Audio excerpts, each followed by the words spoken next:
Hey guys, tonight we're slipping back into the 14th century and, well, you probably won't survive this one. It's the middle of winter, and you're a peasant somewhere in northern Europe.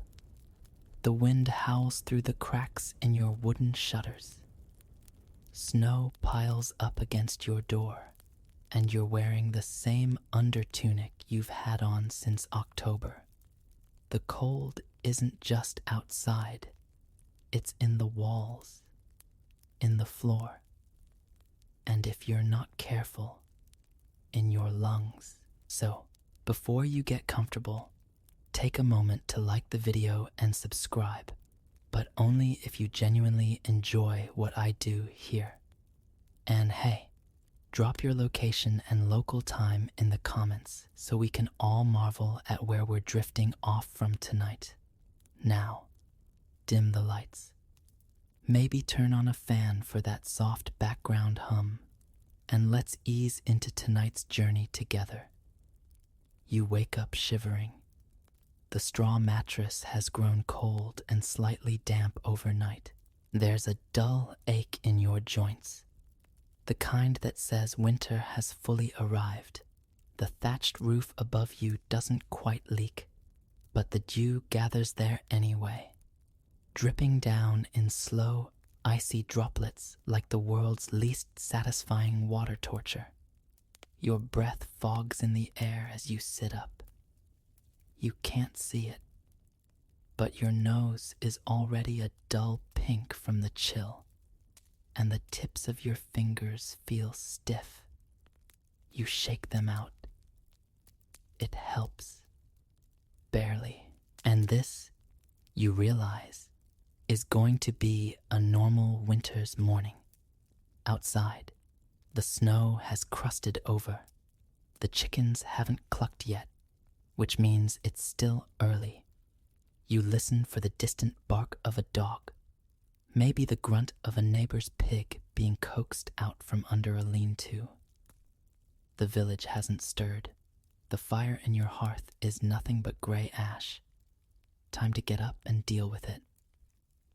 There's no thermostat to crank, no radiator hum, no pile of clean fleece blankets from a Scandinavian home goods store. What you do have is layers. So many itchy, stained, woolen layers. You bend over and reach for yesterday's tunic. It still holds a bit of warmth from your body. Or maybe that's just your imagination. Then you pull on your hose, thick wool tubes with the scent of lanolin and vague mildew. They were once your older cousins. They never quite fit. You add your outer tunic.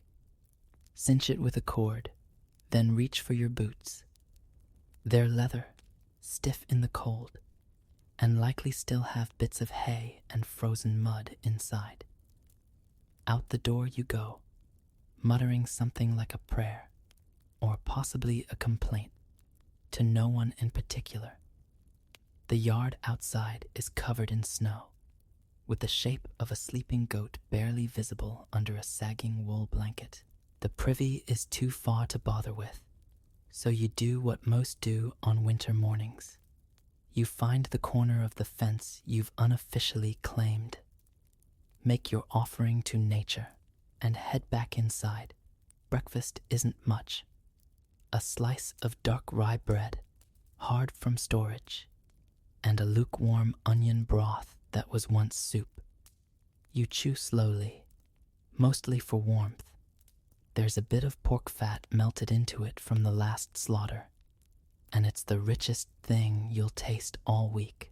You glance toward the hearth and remember your firewood stack, or what's left of it. You burned through most of it in late November trying to stay warm during that sleet storm. The rest is damp and musty. No matter. It'll have to do.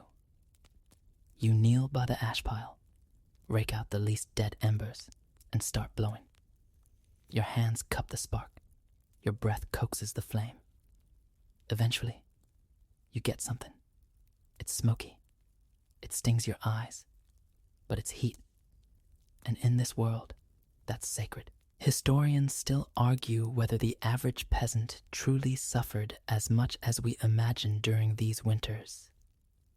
Some say that people grew up so used to the cold, they didn't feel it the way we do, but the frostbite on exhumed skeletons, the records of winter famines, and the occasional note about flesh turning black before sunrise suggest otherwise. Still, people survived. They adapted. You take your soup to the fire and hold it close. The rising steam feels like a spa treatment. For a moment, you let yourself relax. Then the baby cries. Someone else stirs in the bed. And just like that, your morning peace is over. But you got a fire going. That's already a small miracle. One you'll need again tomorrow. You scratch the back of your neck. Something's crawling. You're not entirely sure whether it's lice or just your imagination. But you resist the urge to dig at it too enthusiastically. There's a reason nobody in the village wears white. Dressing for a medieval winter is less about fashion and more about survival. And survival, it turns out, is itchy. Your base layer is a long linen shirt, likely never washed since midsummer. Over that, you've pulled on at least 2 woolen tunics, each one coarser than the last. They smell of smoke, sweat, and damp straw. The outermost one was patched by your sister last week with a scrap from an old grain sack. The stitching's already coming loose. You'll fix it later. Probably. Maybe. The goal here isn't to look good. It's to trap every possible pocket of warmth against your skin before the cold sucks it out. You shuffle across the packed dirt floor to grab your cloak. It's heavy, hooded, and smells faintly of turnips. You don't know why. The clasp is broken, so you tie it with a leather thong and hope for the best. Beneath it all, your hose cling to your legs like soggy burlap, and your boots feel like frozen bags of rock. In medieval Europe, a peasant's winter wardrobe was a cobbled-together affair. Wool was common, spun at home or bartered for at the manor. Dyeing it was a luxury, so most villagers trudged through life in a palette of grayish browns and muddy greens. The occasional deep red or blue hinted at someone who'd somehow gotten their hands on woad or madder root, or stolen something. Fur, though. Forget it. That was for the clergy, the nobles, or the foxes who hadn't yet been caught. As you tug your hood into place, you feel a sharp breeze sneak down the back of your neck. No matter how many layers you wear, the wind always finds a way in. It's like it has a personal grudge against your spinal cord. Historians still argue whether medieval peasants had designated winter clothes at all. Some suggest they simply wore everything they owned, all at once, from October through March. Others believe seasonal garments existed, just rarely washed, passed down through generations, and patched until they were more repair than fabric. You step outside into the glare of snow. The light makes you squint. You know from experience it'll melt only slightly in the sun, then refreeze into slippery death traps by dusk. Your neighbor Gerlinda trudges past, wearing what looks like 3 cloaks and 1 boot. The other foot is wrapped in cloth, tied with twine. She nods at you, wordlessly. No one has the energy to talk before midday. The clothes you wear, layered and stiff as they are, serve more than one purpose. Yes, they keep you warm, or at least warmer than you'd be without them. But they also act as armor against the wind, the muck, the biting cold, against the fleas, against that sense that winter might outlast your resolve. Inside your tunic, you've tucked a warm stone pulled from near the hearth. It burns faintly against your ribs. This trick doesn't last long, but in the first moments of dawn, it feels like magic. Your hands, however, aren't as lucky. Mittens exist, but not for you. Maybe the miller's wife owns a pair. Yours are hands out in the air hands, which you try to rub together fast enough to generate friction. It doesn't work. It never does. But it makes you feel like you're trying. Later in the day, you'll sit by the fire and mend a hole in your sleeve. You'll mutter about how this tunic was your father's and how, in your day, people patched things properly. You are, of course, barely 19. Someone once told you to rub goose fat on your chest under your tunic for extra warmth. You tried it once. It sort of worked, but it attracted a dog. You haven't done it since. Still, when you get back inside, the layers do their job, eventually. The chill retreats just enough for you to stop noticing it constantly. Just enough for your bones to feel like they belong to you again. And when the sun sets, if you can call it that, since the sky turns from gray to darker gray, you'll peel off just the top layer or two and hang them near the hearth. Not too close. You've heard about what happens when wool smolders. That story about old Thomas and the flaming cloak? Not bedtime material. So you sleep in most of what you wore during the day. Linen shirt, hose, maybe one tunic. You huddle under rough blankets stuffed with sheep's wool or dried grass. If you're lucky, there's a cloak draped over your feet. You pull it tight, and then the night begins. Again, the bed creaks as you shift your weight, trying not to elbow the child beside you, or the other one, or your aunt, or whoever it is snoring in the corner. There are at least 5 of you in this bed tonight. 6, if you count the goose. Beds in a medieval peasant home aren't private retreats. They're bunkers, padded foxholes against the dark and the cold. You don't sleep in a medieval winter. You survive it through unconsciousness. The mattress beneath you is little more than a sack of straw or leaves. If your family was especially proud of it, they might have called it a pallet. You're not entirely sure what's in it anymore. Some hay. Sure. Maybe moss. Probably a few spiders. It rustles every time someone breathes.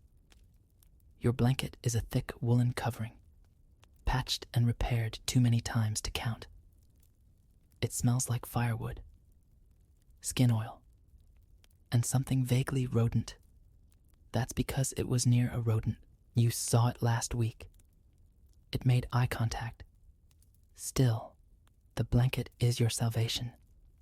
You tuck it under your chin as best you can, then under your toes.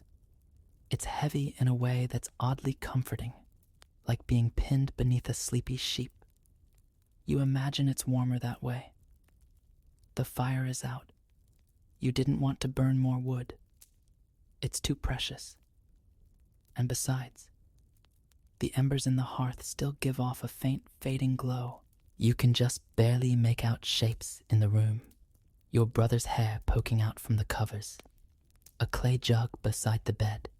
And the goose. Yes, the goose. It's curled up at your feet. A grumpy, squawking, highly territorial feathered heater. People say geese are excellent for warmth. They emit a surprising amount of body heat, and unlike pigs, they don't snore much. Historians still argue whether livestock regularly shared sleeping quarters with peasants, or whether that was a rare necessity during bitter winters. Some records suggest it was common for smaller animals, like hens, dogs, and yes, geese, to be brought indoors overnight. Others think that's an exaggeration, romanticized by later writers who never actually smelled a chicken indoors. You, however, are not a historian. You are cold, and the goose is staying.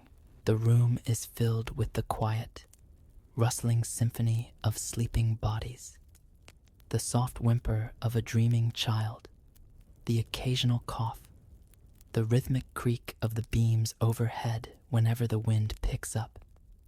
It's oddly soothing. Despite the discomfort, the shared bed brings a kind of peace, safety. Even, you're not alone. If something stirred outside, if a wolf howled, or a branch cracked, it wouldn't just be your problem. Everyone would hear it. Everyone would move together. The idea of sleeping alone in another room is laughable. That's for nobles or ghosts. Instead, you tuck your knees close to your chest and hope no one rolls over and steals the blanket again. You've got a bit of your sleeve stuffed under your head for a pillow. It's not great, but it's soft enough. Some people say you sleep better in the cold. You're not convinced. There's a warmth that comes from bodies, though, from closeness, from breath hanging in the air, making little clouds that drift upward and disappear. No one speaks, even if someone is awake. They know better than to start a conversation. Words carry in the dark, and everyone's trying to ignore the fact that the roof creaks like it wants to collapse, that the wind sounds like a ghost trying to chew through the doorframe, that it's only January. You pull the blanket tighter. Tomorrow, you'll chop more wood. Try to dry your boots. Boil whatever root vegetables haven't turned slimy in the cellar. Maybe you'll patch the hole in your sleeve. Or not. But right now, you're in a pile of blankets, wrapped up with the people you share life with. Itchy, snoring, farting, dream-twitching people, and one disgruntled goose. It's not glamorous. It's not Instagram-worthy, but it is warm. Sort of. Eventually, your eyes drift closed, and the cold, at least for now, has lost. The fire has long since gone out. You know this before you even open your eyes. It's in the way your nose stings when you inhale, the way your toes curl instinctively against the chill seeping through the bedding. The air in the cottage is motionless, heavy with cold. Time to warm the house again, if you can call it that. You ease out from under the shared blanket, trying not to wake the others or jostle the goose, which honks softly in protest as you pass. The floor is packed earth, cold and hard underfoot. Every step feels like walking on frozen stone. You shuffle to the hearth in the gloom. There's no wood left by the fireplace, not even a stub. You knew that last night, but you were too tired to care. Now you care. So begins the morning fire ritual, a central, unchanging feature of winter peasant life. Fire isn't just warmth, it's cooking, light, sanitation, emotional stability. Without fire, The house is a cold coffin of straw and shadows. You crouch and scrape through the ashes, hopeful. Maybe an ember clings to life under the heap. Maybe a tiny glow, red as a cat's eye. Your breath is a fine white mist as you blow gently across the gray powder. Nothing. You try again. Still nothing. Eventually, with fingers numb and sooty, you give up and grab the tinder box. If you're lucky, your tinder isn't damp. It rarely is completely dry, but you've kept it near the hearth wrapped in linen. A bundle of dry grass, some thin curls of birch bark, maybe a shred of last summer's linen. You strike your flint against the iron, sparks flying uselessly for several minutes before one finally lands right. The tinder smokes, catches, flickers. There's always a moment where you think, this is it, it'll go out. And then, mercifully, it grows. You feed it a splinter of kindling, then another. You sit there, your face close, watching your whole day balance on the fragile whisper of flame. Eventually, it roars to life, or at least mutters. Not all peasants had a fireplace as you picture it today. In earlier centuries, the fire was often just a central hearth, an open fire on the dirt floor with a hole in the thatch above for smoke to drift out. Chimney was a luxury word, and depending on your part of Europe, it might not exist in your vocabulary yet. The inside of the house is always smoky. Clothes hang in the haze. Everything smells faintly of burnt cabbage and singed wool. Your eyes water regularly. Your lungs adapt or they don't. Historians still debate the efficiency of medieval peasant hearths. Some argue they were absurdly wasteful, with most of the heat vanishing through the roof. Others point to clever heat preservation techniques. Clay pots full of coals used like hot water bottles, or small iron boxes filled with embers and slid under beds or benches. There are even records of stones being baked by the fire, then wrapped in cloth to keep hands warm at night.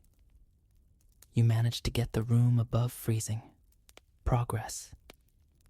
Next, you open the cottage door a crack to check the sky. Still snowing. Always snowing. The woodpile outside looks like a sad tomb. You grab an armload of logs, damp, but burnable with enough coaxing, and stagger back in. Firewood is a full-time concern. You spend half your waking hours thinking about it, collecting it, drying it, or, more often, lamenting how little of it you have. Entire villages organize communal cutting expeditions in late autumn. Still, by midwinter, you're burning whatever burns. Broken tools, driftwood, sometimes dried animal dung. Yes, that's right. You've tried dung. It smolders more than it flames, but it does produce heat. And in January, you stop being picky. You add a log to the fire and sit for a moment, cupping your hands close to the warmth. You can't afford to get too comfortable. The fire needs feeding, constantly. It's like a fussy child, always hungry, always threatening to die out the second you look away. Behind you, someone stirs. The others are waking. Someone mutters a prayer. Someone else curses the cold. You hand them a warm cup of water from the ceramic jug kept near the hearth. It's not hot, but at least it didn't freeze overnight. Soon, you'll cook over this fire. A pot of turnip stew. Maybe, if you're lucky, there's a bone in the bottom to give it flavor. But for now, you tend your tiny flame like it's the heart of your world. Because in winter, it is. You're just settling into a modest feeling of warmth when a grim realization hits you. You have to pee. Again. You shift in place, thinking maybe you can just not.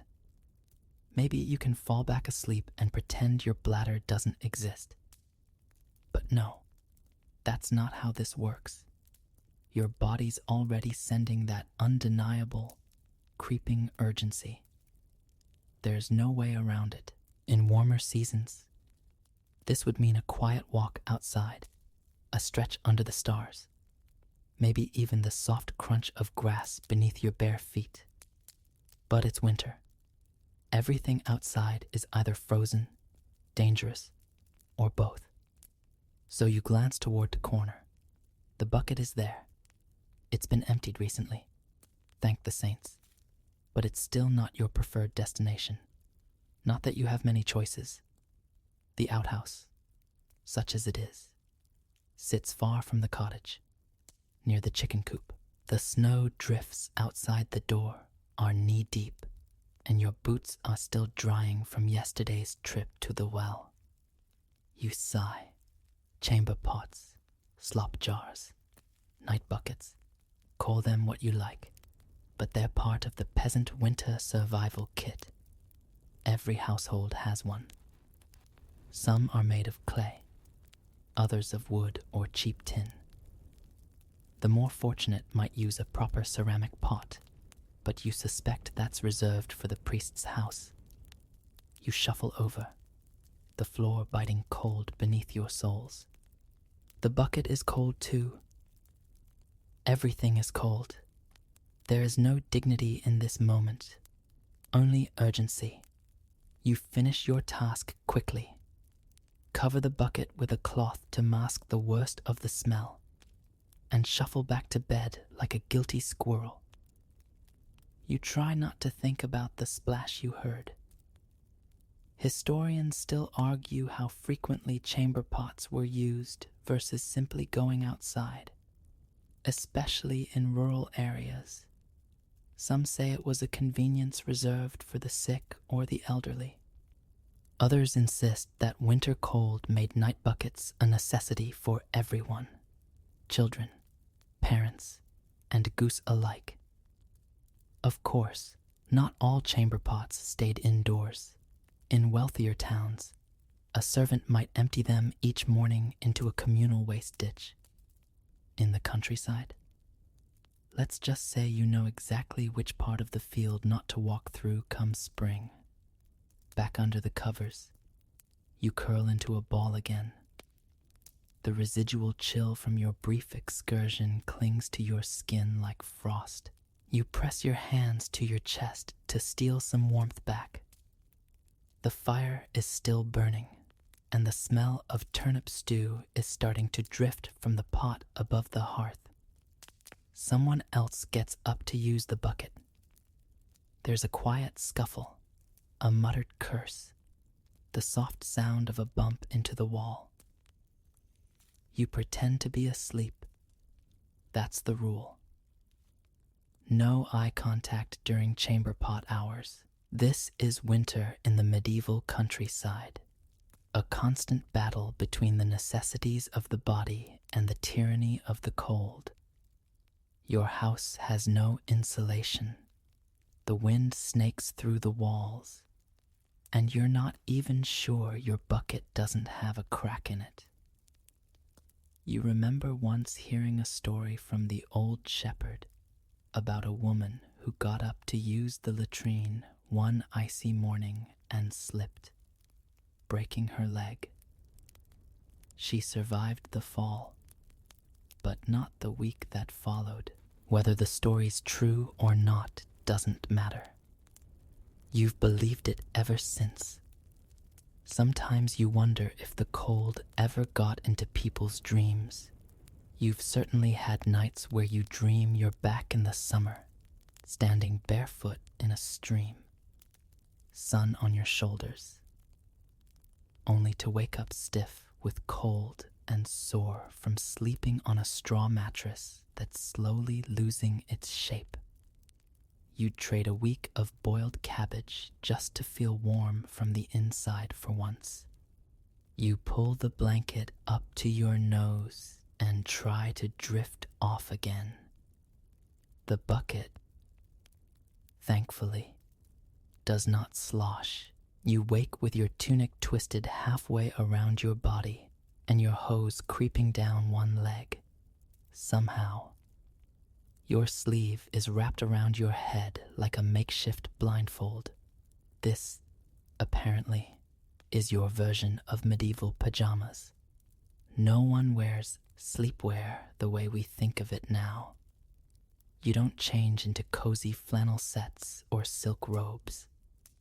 You sleep in what you live in, because taking your clothes off means sacrificing the one barrier between you and the cold.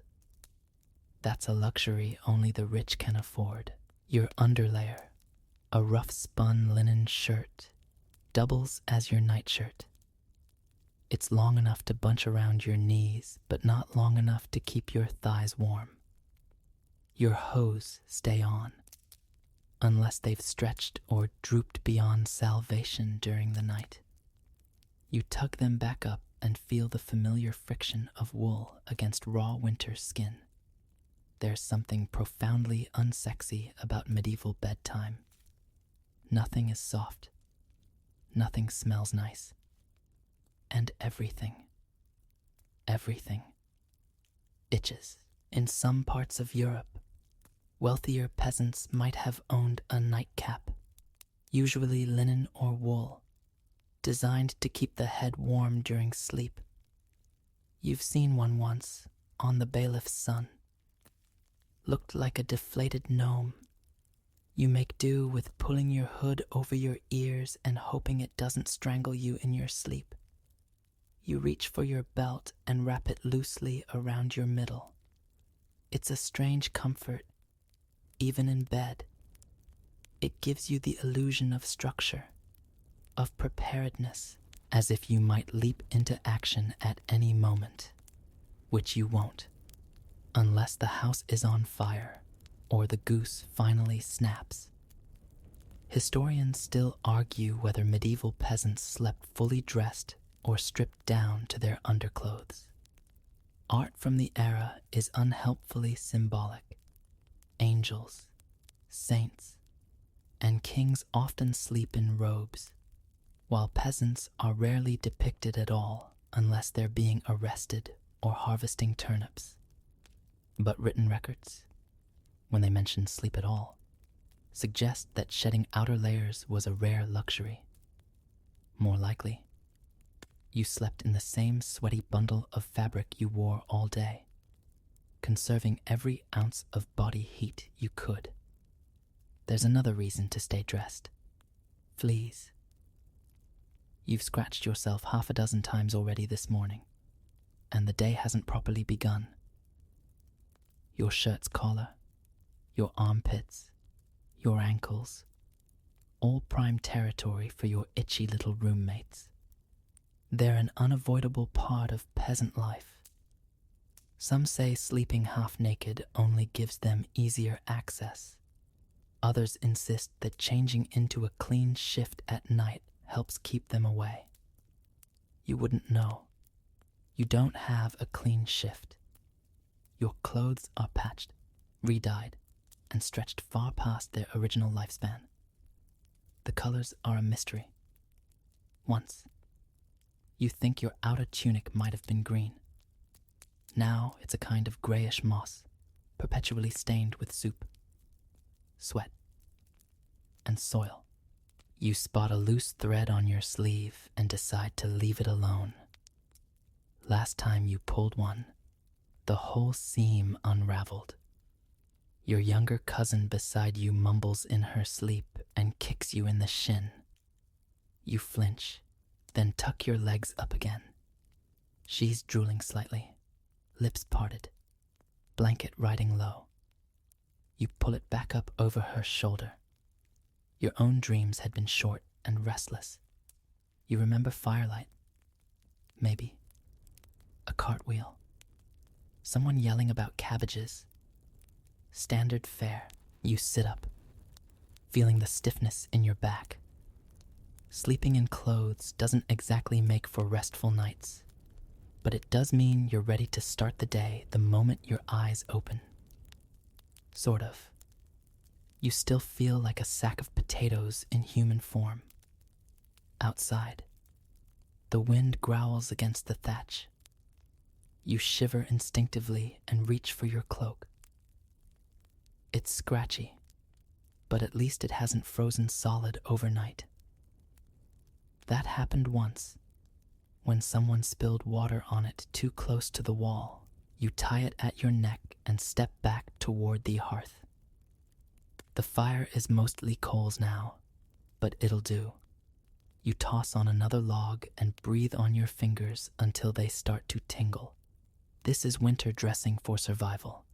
No wardrobe changes, no laundering, no fresh socks. Just layers upon layers of heavy, wool-soaked dignity. And perhaps, if you're lucky, a hat. The fire has caught enough to cook something. Not much, but something. You nudge the pot hanging over the coals with a stick, listening to the low gurgle of its contents. Turnips again. Maybe a bit of barley, if the mice didn't get into it. There's a faint oily sheen on top. Could be pork fat. Could be something older and less honorable. You don't ask questions before breakfast. Food in winter is about preservation, not pleasure. In spring, you dream of green things. In summer, you dream of abundance. But in winter, you dream of not starving. You dip a wooden ladle into the pot and stir. The turnips have gone a bit soft. Good. That means they'll taste like something instead of just wet wood. You set a few bowls along the hearth to warm. They're made of wood, stained from hundreds of meals, and one has a crack that dribbles if you don't hold it right. You didn't always eat this way. In October, there were still apples, still onions, still fresh loaves. Back then, the cellar was full. The salted meats still glistened with hope. Now, the cellar feels like a graveyard for forgotten hopes and moldy potatoes. Your cousin helps you ladle the stew. She's quiet this morning, her eyes still puffy from sleep. She sneezes once, then rubs her nose with her sleeve. You hand her a crust of bread, chewy, hard-edged, and slightly sour. Careful, you say. Might break a tooth. She grins and gnaws anyway. What little meat there is in the pot was likely from an animal slaughtered before the first frost. Every family in the village contributed to the late autumn butchering. The meat was salted, smoked, and hung. And even then, there's no guarantee it would last. Mice, damp, or a badly sealed barrel could undo months of work in a single week. Historians still argue about the calorie intake of medieval peasants in winter. Some studies suggest people lived on as little as 1,500 calories per day, barely enough for hard labor. Others point to church records and ration logs indicating more substantial portions, grains, ale, and seasonal meats. The truth probably sits somewhere in between, varying by region, wealth, and sheer luck. You sip the stew. It's hot. That's the main thing. There's something vaguely herbal in it.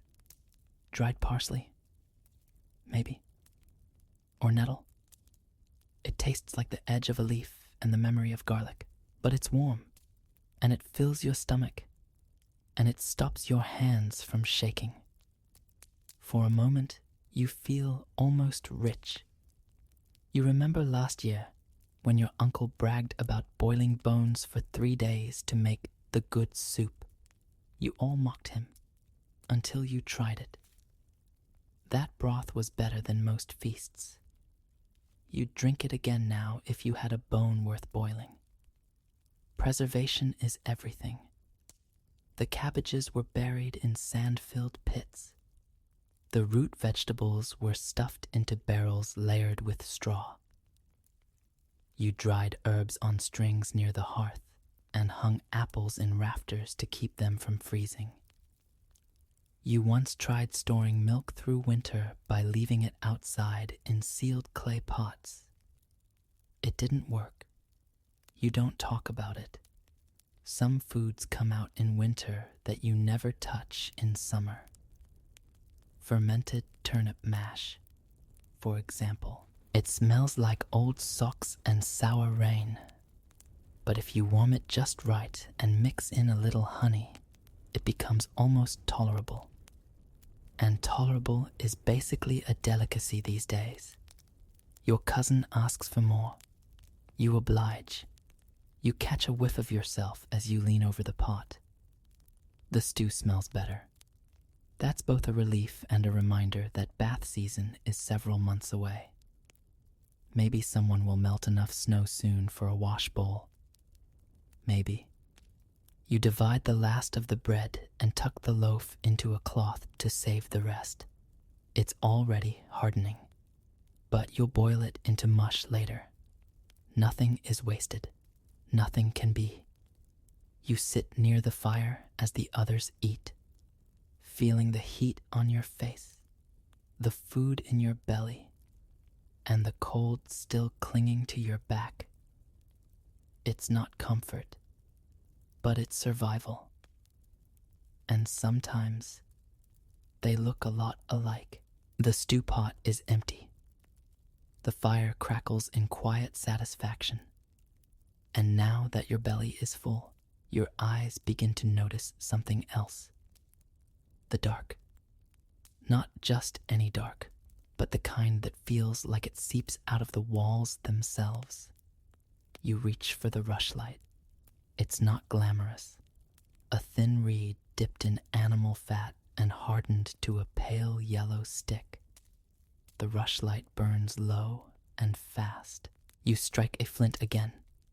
More sparks, more muttering, until finally, a thin orange flicker dances to life on the tip. It sputters, then steadies.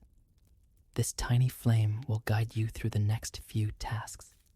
A bit of mending, maybe sorting the dried herbs, perhaps just sitting by the fire and pretending to be useful.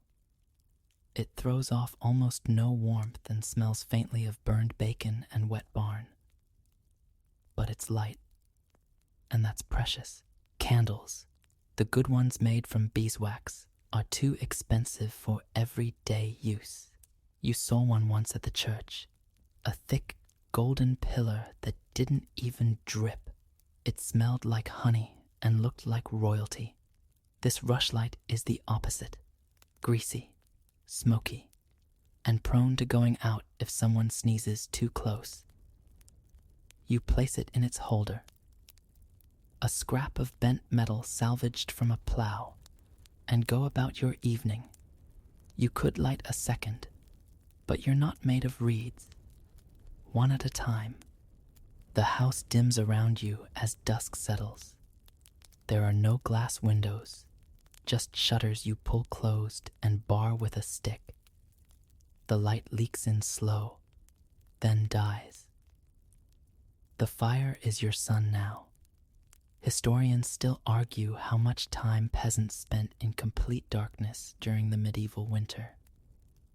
Some sources suggest people adjusted their schedules to daylight, sleeping early, waking early, and sleeping again after midnight. Others propose that darkness itself became a kind of companion, shaping a world where every creak and whisper took on new meaning. In your house, the dark means bedtime, or something like it. You sit quietly, sewing a hole in your sleeve by the light of the rush. Your fingers fumble. The needle pricks your thumb. You suck the blood absently and keep going. The thread breaks. you start over. Your cousin asks you a question from the blanket pile. You don't hear it clearly. The wind howls outside like an animal that wants in. You tell her to hush. Someone knocks over a cup. It rolls under the bench. No one moves to fetch it. You'll deal with it tomorrow. In this kind of dark, your mind drifts. You think of old stories about men who wandered into the woods at night and never came back, about women who heard whispers behind the walls during the winter solstice, about the invisible things that tapped on shutters just once and then disappeared. You're not scared. Exactly. Just aware. You wrap your cloak tighter and let the needlework drop into your lap. The rushlight sputters again. You hold your breath, willing it to keep burning. It does. Barely. Sometimes, when you're feeling bold or bored, you heat a flat stone by the fire and tuck it under your cloak. It radiates heat for maybe 10 minutes. Feels like sitting next to a warm cat, without the attitude. Tonight, you've done just that. The stone rests near your hip, warming one side of your body while the other braves the air. This is how evenings pass. Slowly, drowsily, steeped in shadows. You don't mark time with clocks. You mark it with the way the rushlight shortens, with the way the fire grows still, with the way your eyes struggle to keep open. Eventually, you let the light die, and the dark comes back to claim its space. It's late now. The fire has fallen to a few sleepy embers, and the rushlight gave up long ago. You're left with the thick, enveloping dark, the kind that muffles thought and sharpens your ears. This is when the old beliefs start to stir. You lie beneath the blankets again, trying to find the warm spot you left earlier. Beside you, someone shifts, mumbles something about a cow, and then settles. Across the room, the goose stirs. You hear its feathers rustle, its tiny dinosaur feet scuffle in the straw, comforting in a strange way. But the wind outside groans like it remembers something it wants you to hear.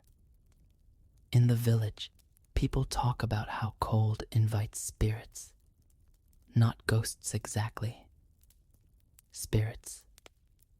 Things that ride the wind or live between the beams of the roof or crawl up through the floor when the fire gets too low. They don't hurt you, necessarily, but they notice you. You once heard a tale from an old tanner. If your house grows too cold, your breath begins to freeze into words the spirits can read. That's why he slept with his mouth shut tight. You tried that once. You woke up drooling on your own arm. Your grandmother used to say never whistle indoors after sunset. It calls them, she warned. You're still not sure who them are, but you don't whistle anymore. Folk beliefs aren't taken lightly in winter. When the night stretches on and the dark becomes a thing with weight, even skeptics keep an extra sprig of dried rosemary under their pillows, just in case. Historians still argue how deeply superstition shaped peasant life in winter. Some claim that most rituals were symbolic, meant to give people control over what they couldn't change. Others insist they were central to survival, passed down precisely because some of them worked. Whether by placebo or providence, no one quite agrees. You do know this. The line between fear and faith gets thinner when your house creaks like an old ship and your breath fogs in the air. You remember once hearing your neighbor chant softly before bed. Not a prayer exactly, but a rhyme. Something about warm feet, full pot, spirits can't enter where light has got. She'd trace a circle on the doorframe with soot and tuck garlic near the lintel. It smelled awful, but her house never burned down, so who's to say? Tonight, your cousin whispers a few Latin-sounding syllables. She doesn't know what they mean. She just heard the priest say it once during a storm.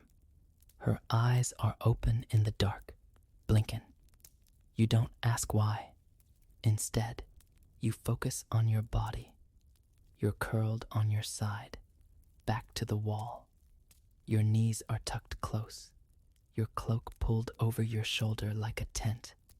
You can just feel the warmth of someone's foot near yours. Probably the baby's. You hope it's the baby's. The straw mattress underneath you crackles now and then. It's filled with last autumn's leftovers, wheat chaff, maybe a few dried nettles. Hopefully not too many bugs.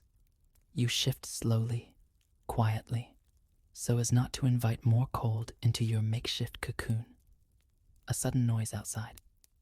Just a branch. Probably. Or maybe a deer stepping wrong. Or something with more purpose. You squeeze your eyes shut. Not in fear, exactly. In dismissal. You're too tired for ghosts. They can haunt someone else tonight. You press your feet deeper into the warm spot and pull the blanket tighter. The fire pops softly behind you.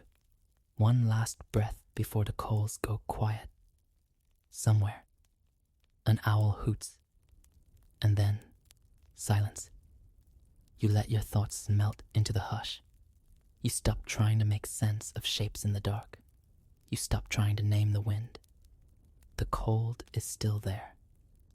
The fear is still there. But so are you. And you're still breathing. You wake again, not because of a nightmare, but because something warm and feathered is pecking your foot. It's the goose. You groan softly and nudge it away with your heel. It honks, not in outrage, but more of a resigned grunt, then waddles off in a direction that might be the kitchen or the wall.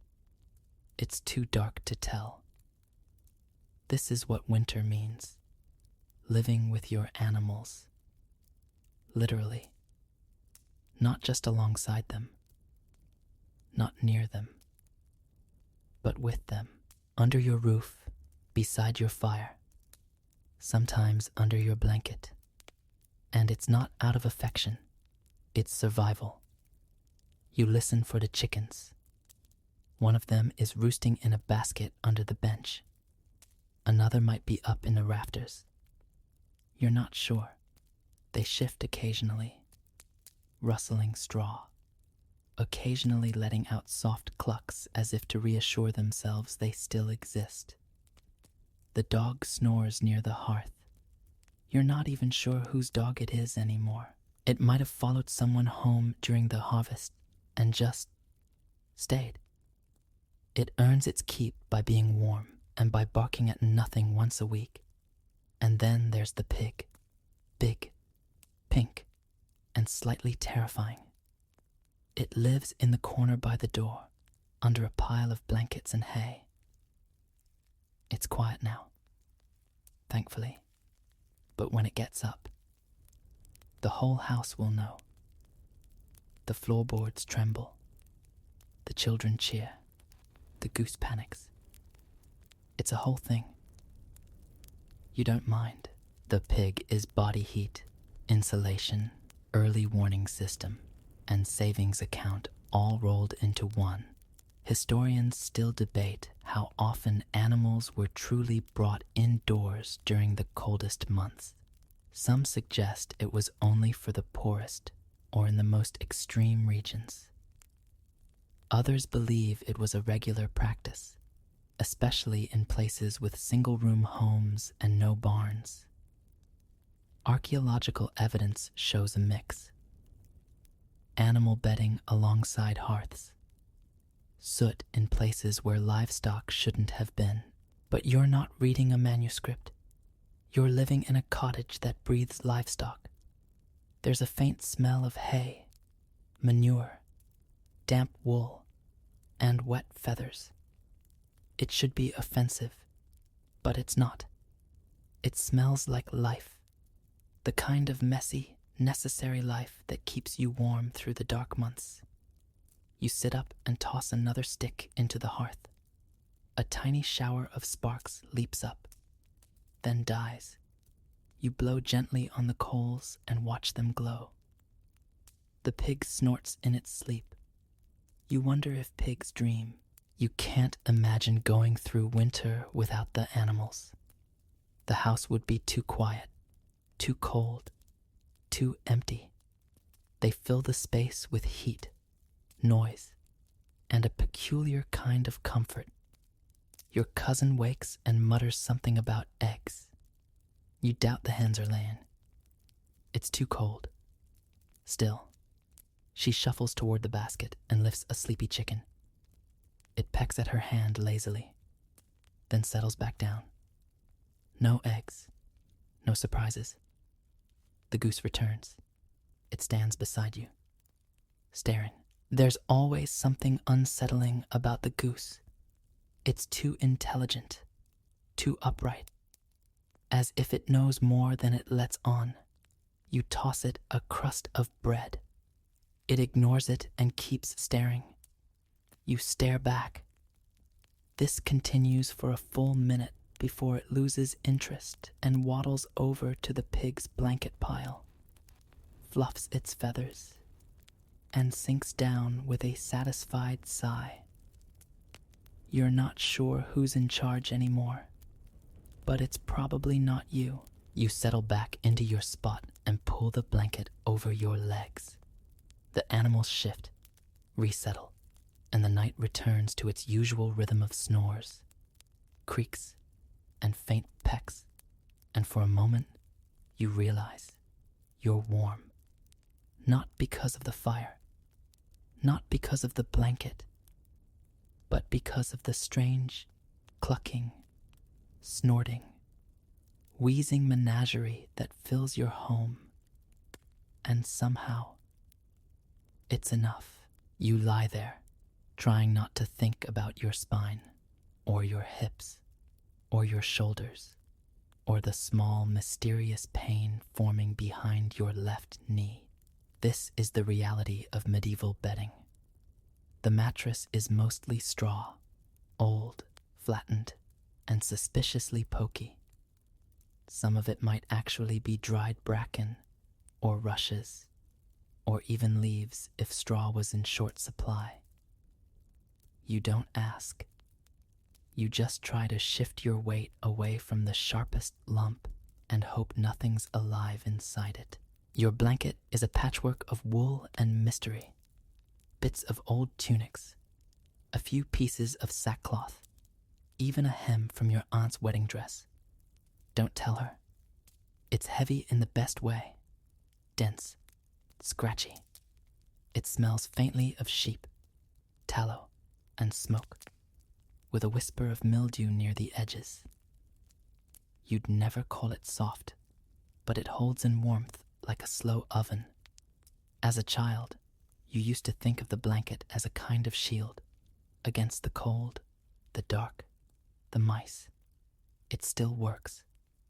You fluff your makeshift pillow, which is not so much a pillow as a folded linen shift wrapped around a ball of hay. You dream sometimes of feather pillows, those fat floating clouds you've heard the Reeves wife owns. You've never seen one, but you imagine it would be cool in summer and warm in winter, and make all your thoughts go quiet the second your head touched it. You think about that now, while adjusting the hay lump under your neck for the 7th time. Historians still debate the structure and comfort of peasant bedding. Archaeological digs reveal pallets of straw and bundles of rags pressed into wooden frames. But there's wide regional variation. Some households slept directly on floor mats, while others built up raised platforms of timber or even bricks to stay off the cold ground. Yours is a wooden frame, nothing fancy, just rough planks held together with pegs. It creaks every time you shift, which is often. At least one slat has cracked completely, and there's a dip in the middle that swallows you if you're not careful. You suspect it was built by someone who'd never slept in a bed. There are people in the village who claim to know tricks for making beds warmer. One says dried nettles woven into the mattress help trap heat. Another insists adding crushed thyme keeps out insects. A third recommends placing a live chicken under the bed. No one's brave enough to try that twice. You did once warm a stone in the hearth and wrap it in cloth, tucking it at your feet before bed. It worked, gloriously, actually, for 15 minutes. Then it cooled to the exact temperature of disappointment. Tonight, you make do with body heat and gravity. You curl into a tight shape, knees drawn up, cloak wrapped around your shoulders. Beside you, someone is snoring softly, wheezing through a cold that's been making the rounds. You glance over at the wall where bundles of dried herbs hang.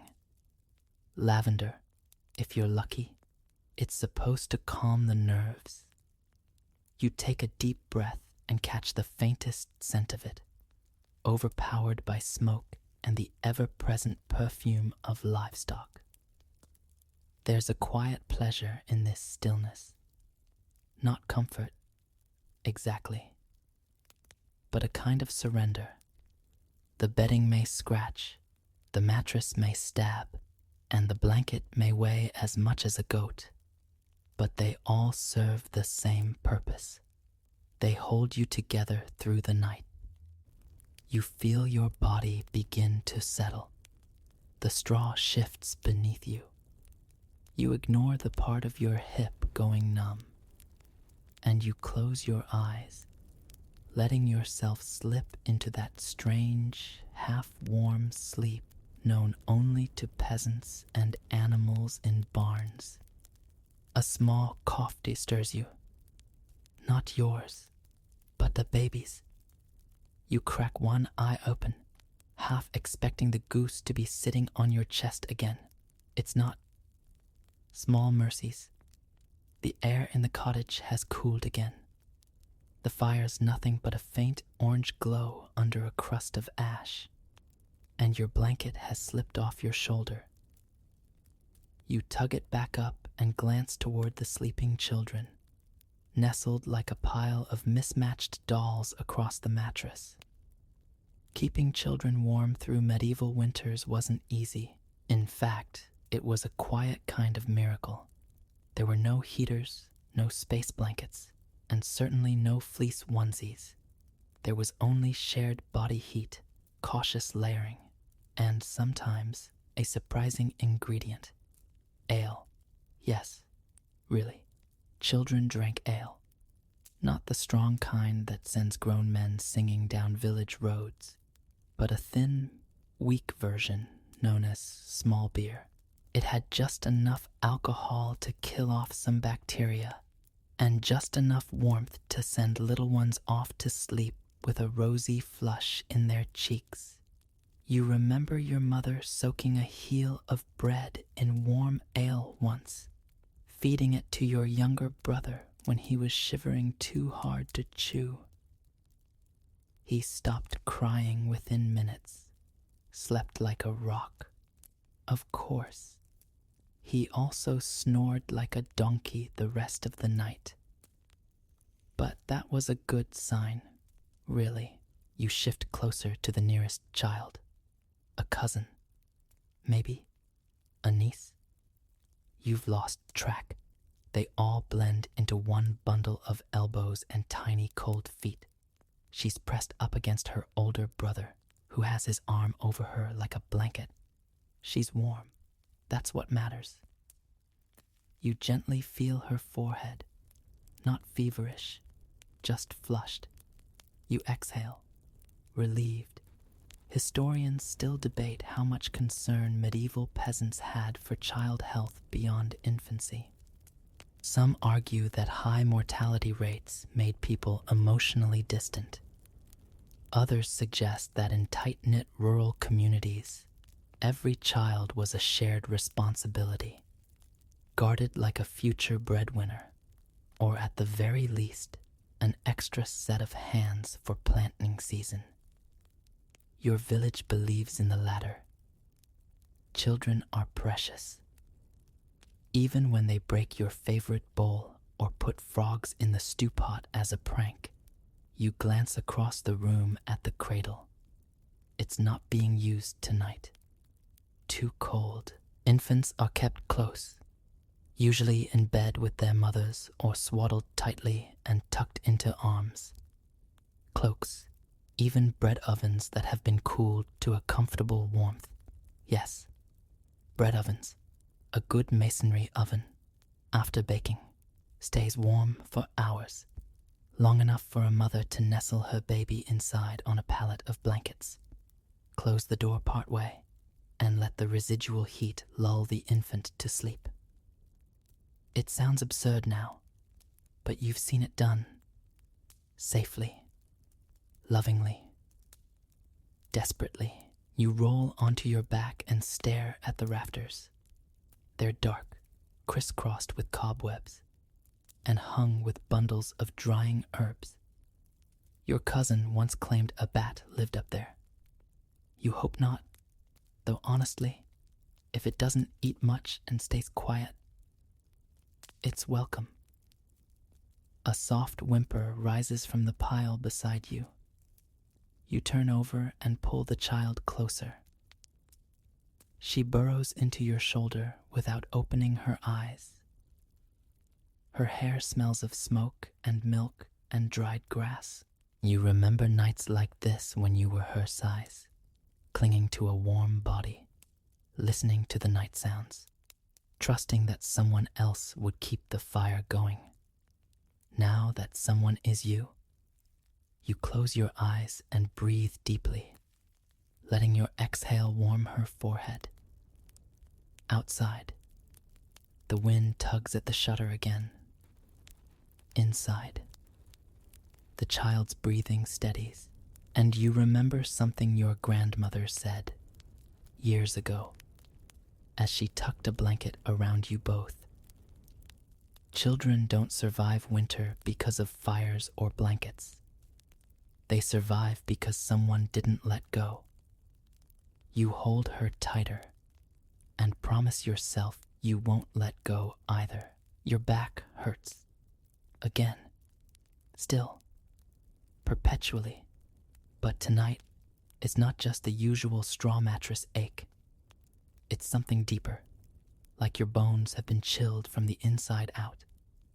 You try to stretch without waking the others. The floor groans softly in response. There's a sniffle from somewhere behind you. Then a cough. Wet. Persistent. It echoes in the small room in a way that suggests it's not going away anytime soon. Winter illness has arrived. You sit up slightly, propping yourself on one elbow, listening. The cough repeats. Your younger cousin, Tom, is wheezing in his sleep, a high-pitched rasp with each exhale. He's been like that for 2 days, still eating, still sitting by the fire, but his face is a little too pale, his energy a little too quiet. No one says it out loud, but you all know what it could become. Colds, fevers, and chilblains are just part of life this time of year. A runny nose is a nuisance, a persistent cough. Though, that's something else. You've already rubbed goose fat on his chest twice. You tried the honey and vinegar mixture the midwife recommended. You even put an onion under the bed. Because why not? It's easy to forget that cold kills in more ways than one. The old man who used to sleep in the next cottage over, Janet's grandfather, he lost 2 fingers to frostbite last winter. Walked too far to feed the goats. Didn't realize how numb he was until the skin turned blue. By spring, he was gone. Not from the frostbite, technically, from the infection that followed. Historians still argue how prevalent winter-related deaths were in the peasant class. Official records are scarce and often vague. Some believe peasant bodies were surprisingly hardy, acclimated to the cold from birth. Others point to burial spikes during long winters and sudden disappearances from village rolls. The truth, as usual, lies in the silences between lines of faded ink. You pull your cloak tighter and look at Tom again. He's still asleep. His breathing is shallow but steady. You remember how your mother used to rub a clove of garlic across your feet, then wrap them in wool scraps. Drives out the cold, she said. And whatever wants to live in you. It worked, or at least you believed it did. Same with elderflower tea, boiled nettle soup, and hot stones wrapped in cloth. You tried the garlic trick on Tom yesterday. He said it made his feet itch. That might mean it's working. Someone else stirs, groans, then settles again. It's impossible to tell who in the darkness. The sounds of night in a peasant home are layered. The snore of a grown man, the soft creak of wood expanding and shrinking, the occasional pop from the hearth, and always the wind. And then there's your nose. It's running. You wipe it with the sleeve of your tunic. There's no other option. You used your last scrap of linen on the soup pot earlier. You wonder what illness even means here. There's no doctor, no medicine beyond the knowledge passed from grandmother to midwife to cousin. No isolation, no antibiotics. Just warmth, food, and luck. Sometimes that's enough. But when it isn't, you shake the thought away. You reach over and gently pull the blanket higher over Tom's shoulders. He snuffles but doesn't wake. You tuck it under his chin like your mother used to do for you. He needs sleep. He needs warmth. He needs to not cough again. Your fingers pause over his forehead. It's warm, not dangerously so, at least, not yet. The dog shifts near the hearth and gives a small, confused bark, probably dreaming of geese or turnips. You lean back into the straw, your body cold where the blanket fell away. You pull it back up, cocooning yourself again. These are the things you do. Feel foreheads, listen for coughs, chase away drafts, stir the fire, whisper old remedies into the dark, because there's nothing else to do, and because sometimes they work. You're already half asleep when the old healer's words echo in your mind. If the wind enters your bones before sunrise, no fire will chase it out. You don't know if that's true. You're not sure she knew, either. But her voice sticks with you. Half spell, half threat, half comfort. That's the math of peasant wisdom. 3 halves and a handful of herbs. You sit up again and glance across the room. Tom is still breathing. Thank the saints. Someone else is muttering in their sleep. The pig is dreaming loudly, kicking at imaginary rivals. You reach for the little pouch tied to your belt. It's filled with odds and ends the healer gave you before the frost set in. She called it a winter charm, though it smells more like someone dropped a haystack in a wine barrel. Dried rosemary, lavender, a pinch of dried wormwood, a sliver of garlic skin, and something she wouldn't name. She told you to place it near the hearth.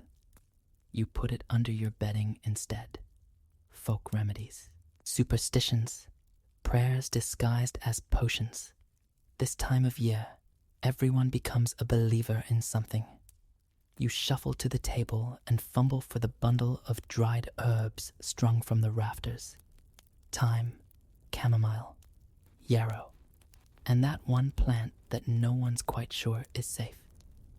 You boil it sometimes. You've never died, so it's probably fine. You light a sliver of rush to find the cup, pour in water from the pot, and drop in a few crushed leaves. It smells earthy, bitter, and strangely familiar. You blow on it. Sip, grimace. It's like drinking warm moss with a hint of barn. But that's how you know it's working. Historians still argue whether peasant folk medicine was truly effective, or merely ritual.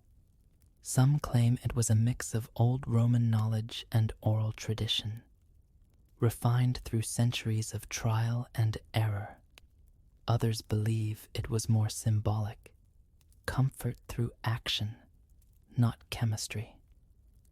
But modern scientists have traced mild medicinal properties in many of these herbs. Not enough to cure, just enough to hope.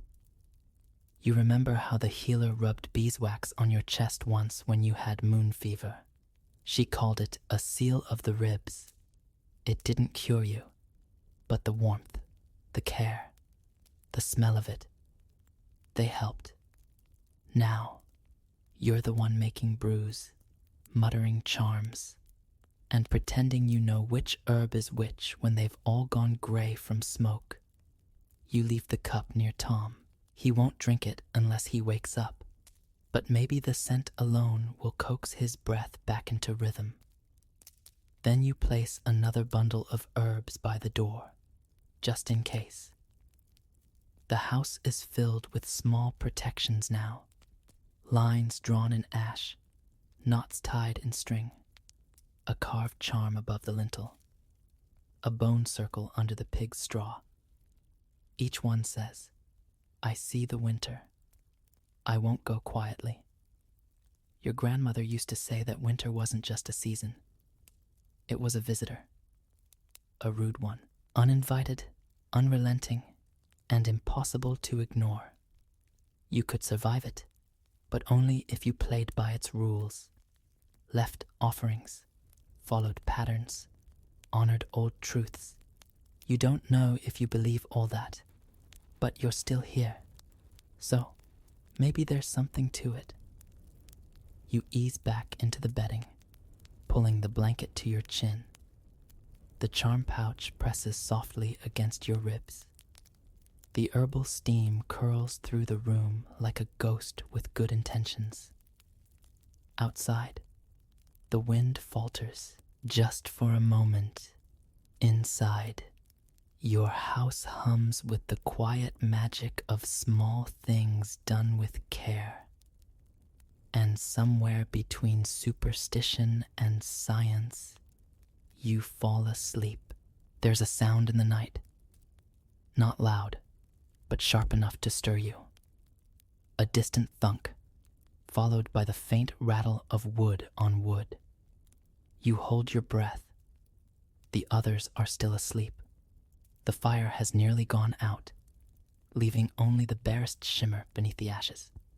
The cottage is cast in deep charcoal shadows, unmoving. Then you hear it again. A metallic scrape, a breath of wind, a creak. Your heart starts to thump. Slowly, you sit up, trying to place the sound. Could be an animal, maybe the neighbor's dog, Maybe the pig got up to redecorate. Or maybe, just maybe, it's something else. Something that doesn't belong. You reach for the fire poker. Every medieval village has its share of winter watchers.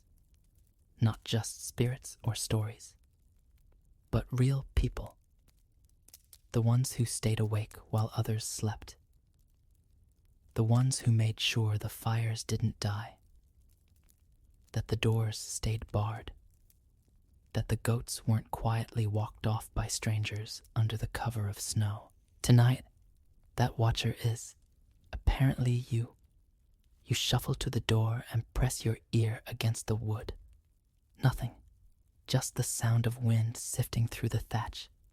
Still, you lift the bar, slowly, and open the door a finger width. Nothing but snow. It's blanketed the village in white, softening the angles of the world into indistinct lumps. The fence, the path to the well. Even the chicken coop looks like a sleeping beast now. But wait. There, just at the edge of your vision.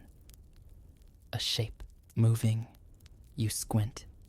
It's old Jacob, wrapping something in a blanket near his door. Probably just bringing in his last chicken. Or hiding a bottle of plum brandy. Hard to say. You nod to each other like half-asleep ghosts and close the door again, locking it firmly. In some places, there were formal night watches.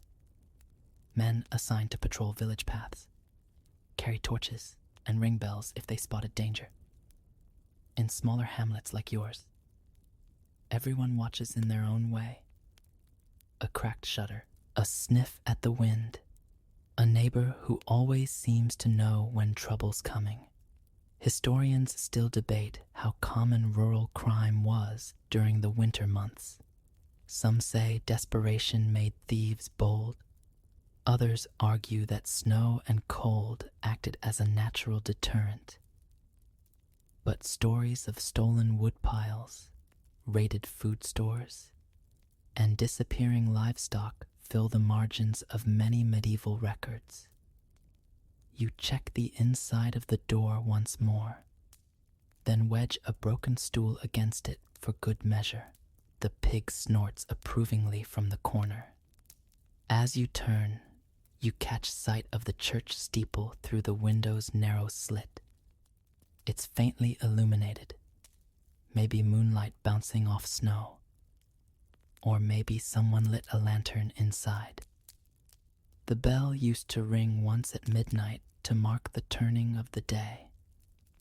But no one's kept that schedule since the bell ringer froze his fingers 2 winters ago. You glance around the cottage. The children are tucked tight into their blankets. Tom's breathing seems stronger. The goose is asleep again, leaning on the dog in an unspoken truce. The air smells of ash, wool, and dried herbs. All is still.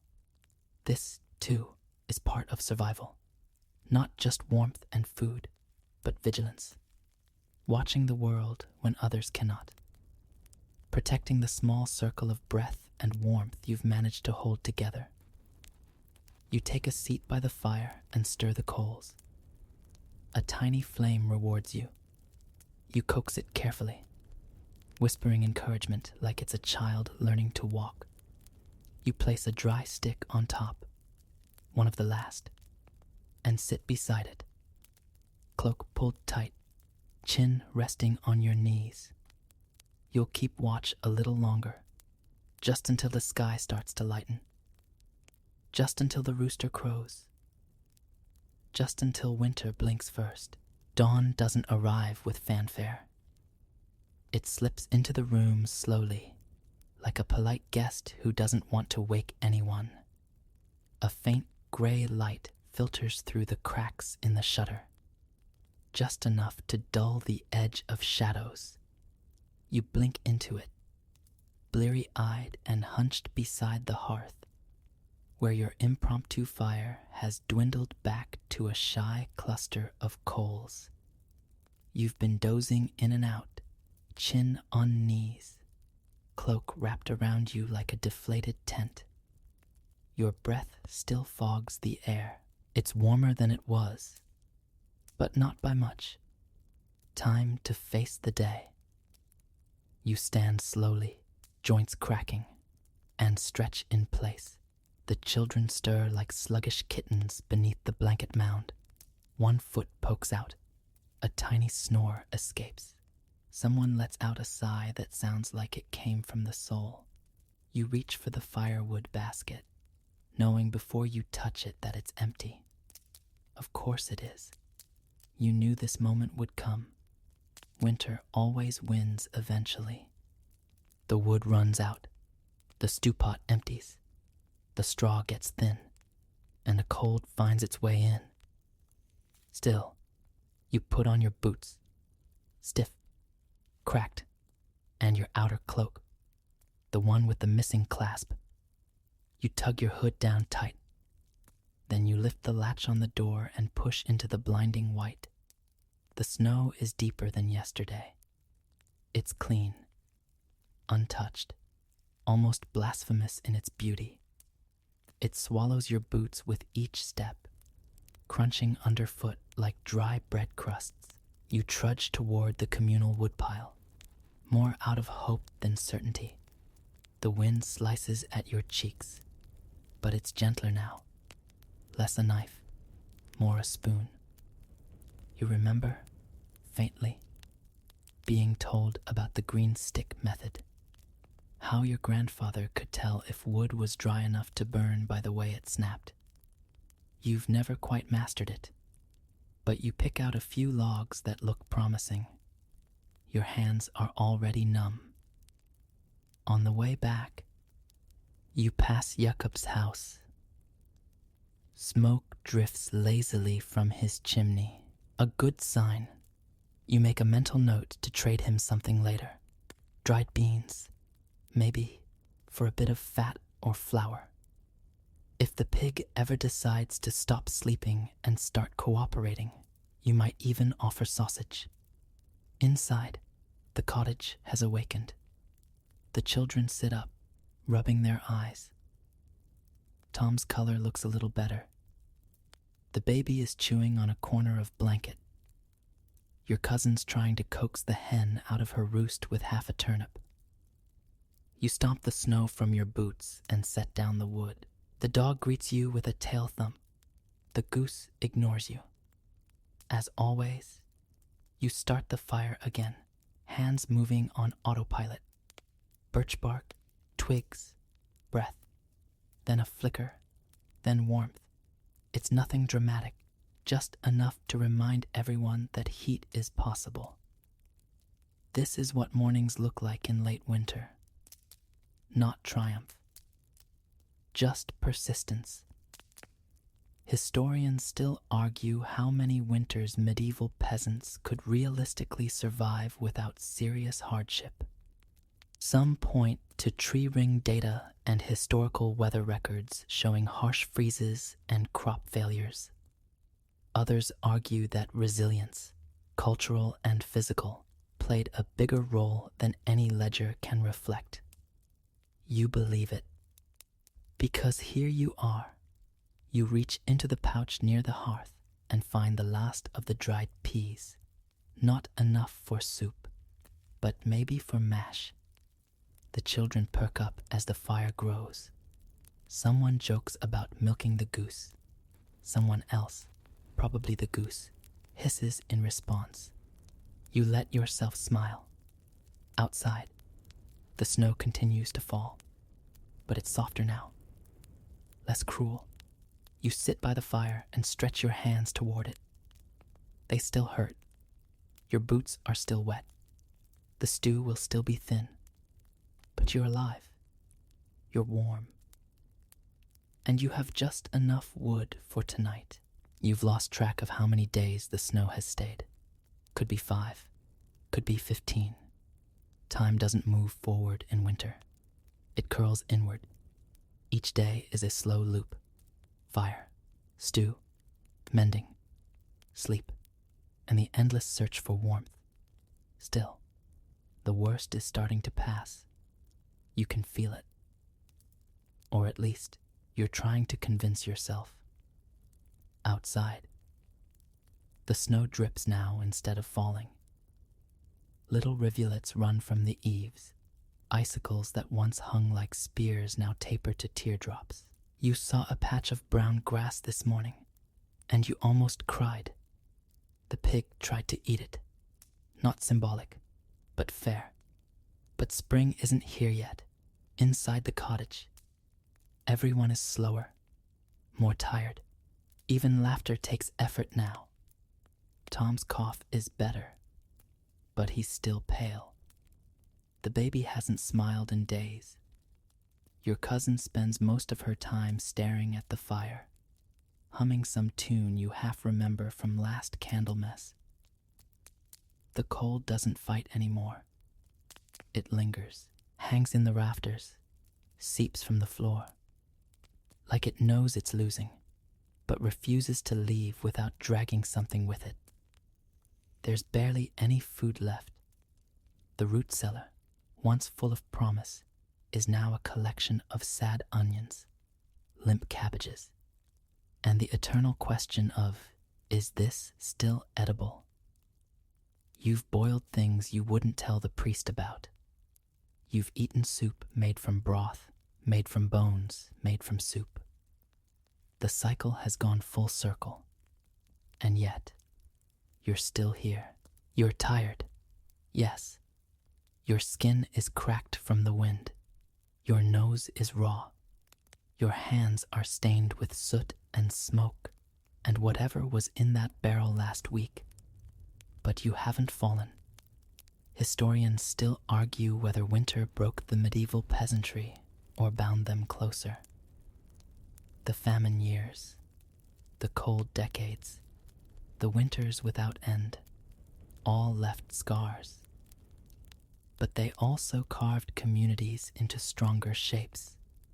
You learned who you could rely on, who shared their last heel of bread, who traded honey for herbs, who came in the night just to bring firewood without knocking. You remember a neighbor who lost her cow last month, not to wolves, just cold. It lay down and didn't get up. The entire village gathered what they could.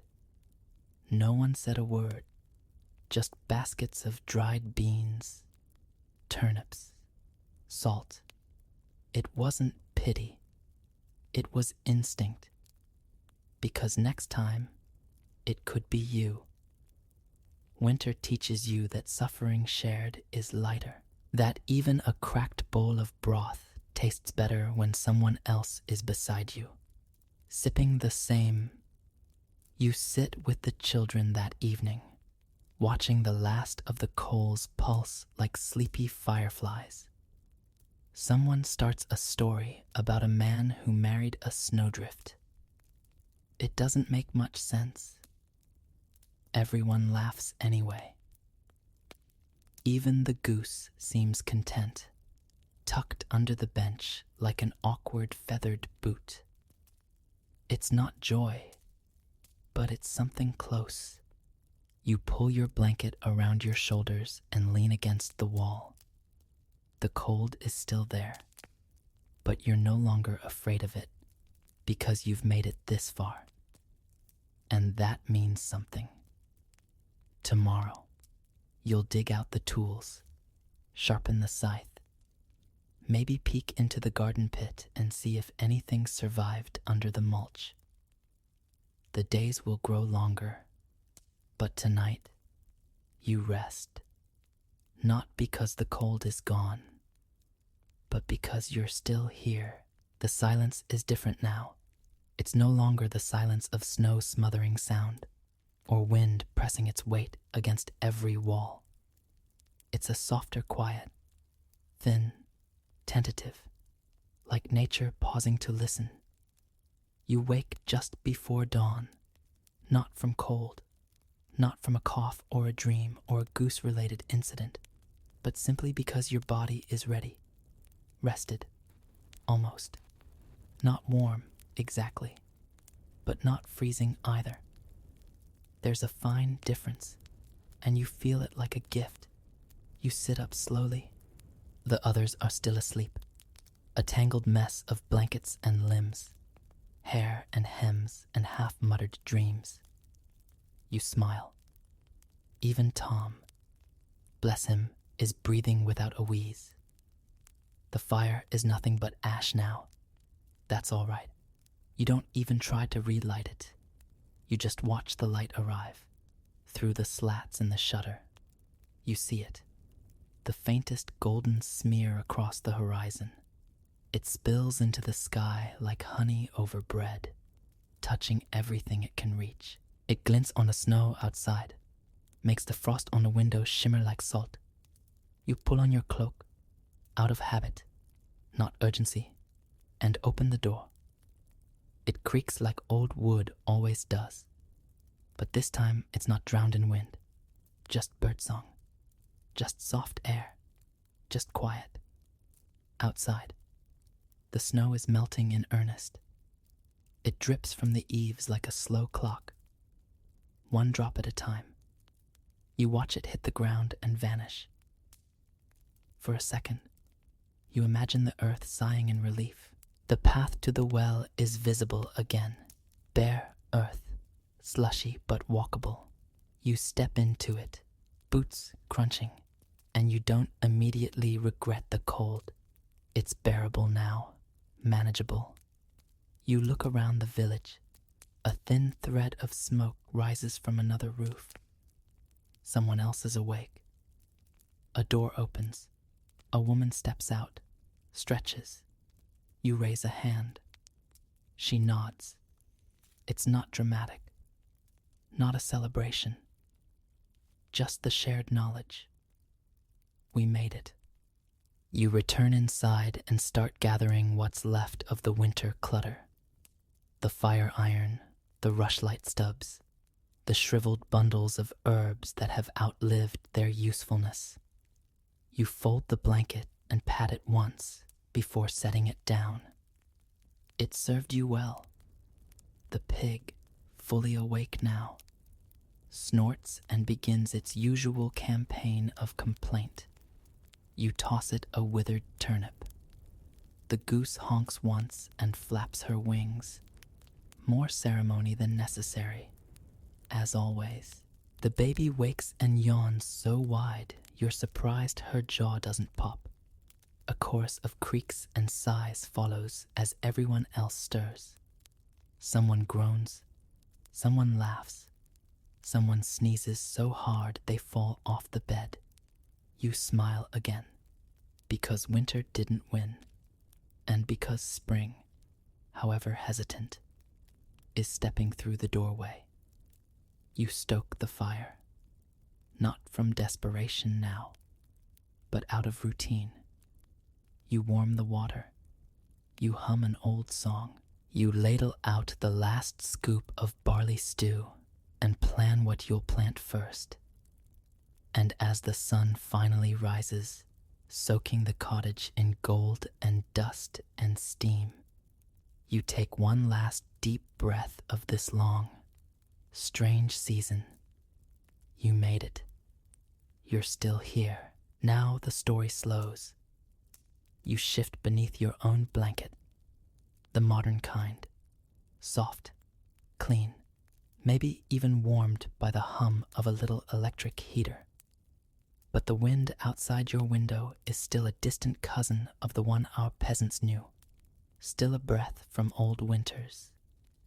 Let it drift past. Picture that quiet village once more. The faint morning smoke, the clatter of a wooden spoon in a pot, the sound of snow sliding off a roof in one long, sleepy sheet. And inside, a room full of breath and warmth and life, wool blankets, scratchy cloaks, and the stubborn glow of a fire that refused to die. Let that image hold you as you let your muscles soften, your fingers loosen, your jaw releases. You made it, too, through this long, quiet telling, through the flickers of firelight and the slow rhythm of snow against the shutters. You're safe now. And very, very tired. So close your eyes. Gently sink into the mattress beneath you. Modern or not, it's yours. Breathe in once, then again, longer. Let your thoughts melt like frost in morning sun. Let your breath grow slow, steady, deep. The wind is outside. The warmth is within. And you can rest. Sleep well. We're diving into something a little unexpected. You're walking into a smoky Viking longhouse, boots crunching over old rushes and dropped bones, when someone turns to greet you. Their eyes are fierce, beard braided, voice gravelly. And then they smile. Their teeth are striped. It begins with a flicker from the hearth, dancing shadows across the longhouse wall. Around you, warriors lounge with flagons of ale, and every once in a while, one of them laughs, wide-mouthed, fearless, and gleaming. Their teeth are patterned with horizontal grooves, carefully carved into the enamel. Some have only 2 or 3. Others, entire sets etched like the grain of old birchwood. These aren't dental accidents. They're art. We used to think Vikings didn't care much about appearance. Dirty, rugged, axe, swinging types. But archaeology had other ideas. Graves in Sweden, particularly at a site in southern Skåne, revealed male skeletons with deliberate carvings across their front teeth. The grooves were symmetrical, intentional, deep enough to catch the light. The first time someone found them, they thought it was damage, maybe chewing on bones or biting swords. But no, these marks were too neat, too careful. Someone took the time, using rudimentary tools, likely flint or bone, maybe even fine metal, to carve designs into a living person's mouth. And yes, while they were alive, there's no evidence of pain relief, no mention of clove oil or fermented numb juice. Just a file, a mouth, and the willpower to sit still while your front teeth were turned into trophies. Historians still argue whether this was ceremonial, social, or something else entirely. Was it a mark of courage, an initiation? Did only the warriors wear them? Or slaves? Or perhaps it was tribal, like a badge saying, I belong here, and I bite. You inch closer to the hearth and study a warrior whose teeth glimmer with faint pigment. Black, possibly ochre or ash rubbed into the grooves. Some say Vikings may have colored their dental art to enhance visibility, or to make an even bigger impression in the midst of battle. Imagine roaring, sword raised, your smile catching the sunlight like runes etched in ivory. Sitting beside him, a young boy runs his finger across his own teeth, imitating the pattern. He doesn't have any marks yet, but it's clear he wants them. This, apparently, is a rite of passage. You don't ask for them, you earn them. Maybe after your first raid, maybe after surviving a long winter without crying once. The rules aren't written, they're remembered. But the older men watch, and one nods. Tooth decoration wasn't unique to Vikings, but the precision found in Scandinavian burials is fascinating. The grooves were cut laterally, usually across the top front teeth, rarely deeper than 1 millimeter, but enough to alter the look. Enough to make you think twice before challenging the man behind that grin. You're handed a horn of ale, and someone asks if you'd ever do it. File your own teeth. You laugh nervously. Everyone else just waits for your answer. You don't give one. As night deepens, the fire glows low and the shadows stretch long. Someone pulls a tiny bone tool from a pouch, a slender, worn shard, polished on one edge. It's a file, or maybe a chisel. It fits in the hand like a secret. No one speaks, but they all glance at it with the reverence of a relic. You lie back on your straw mat, eyes fixed on the ceiling beams, the sound of distant waves beyond the walls. And just before sleep takes you, you wonder what it would feel like to carry your victories in your smile. The next morning, you're still thinking about those teeth. You step outside into a pale, frigid dawn, boots crunching over frost-bitten grass. Smoke rises in gentle plumes from neighboring longhouses, and somewhere nearby, a blacksmith hammers away at a horseshoe, or maybe something more sinister, like a tooth chisel. Because what you saw last night wasn't just decoration, it was declaration. Back inside, an elder sits cross-legged near the fire, sharpening a knife with calm, deliberate strokes. His own teeth, what's left of them, still bear the faded traces of parallel grooves. Time has worn them down, yellowed them, chipped their edges. But the pattern remains, ghostly and defiant. You ask him about it. He doesn't answer directly. Instead, he reaches into a pouch and pulls out a flat piece of antler, then a thin shard of bronze, and a long, curved bone needle. He lays them out carefully like sacred instruments. You begin to understand. The tools used in this strange, almost forgotten practice weren't crude. Just simple, elegant, even. In the same way, a bow is elegant when it bends to launch an arrow straight into someone's future. Filing teeth required a steady hand and an even steadier victim. There was no margin for error. A slip meant pain. A deeper slip meant the entire tooth might shatter. And still, people did it. They volunteered for it. Some even asked for designs, multiple stripes, cross, hatches, diamonds. A few examples suggest geometric symbols, maybe even tiny runes. Historians still argue whether these were ornamental or coded. Were they decorative, or did they whisper meaning? Were you a berserker, a chieftain, a wanderer? Did the grooves speak for you? It's hard to say, because teeth, as it turns out, don't write history. They just survive it. Across Scandinavia, a small but growing number of archaeological finds reveal tooth modifications. Southern Sweden, eastern Denmark, even as far inland as Viking, age settlements in Norway.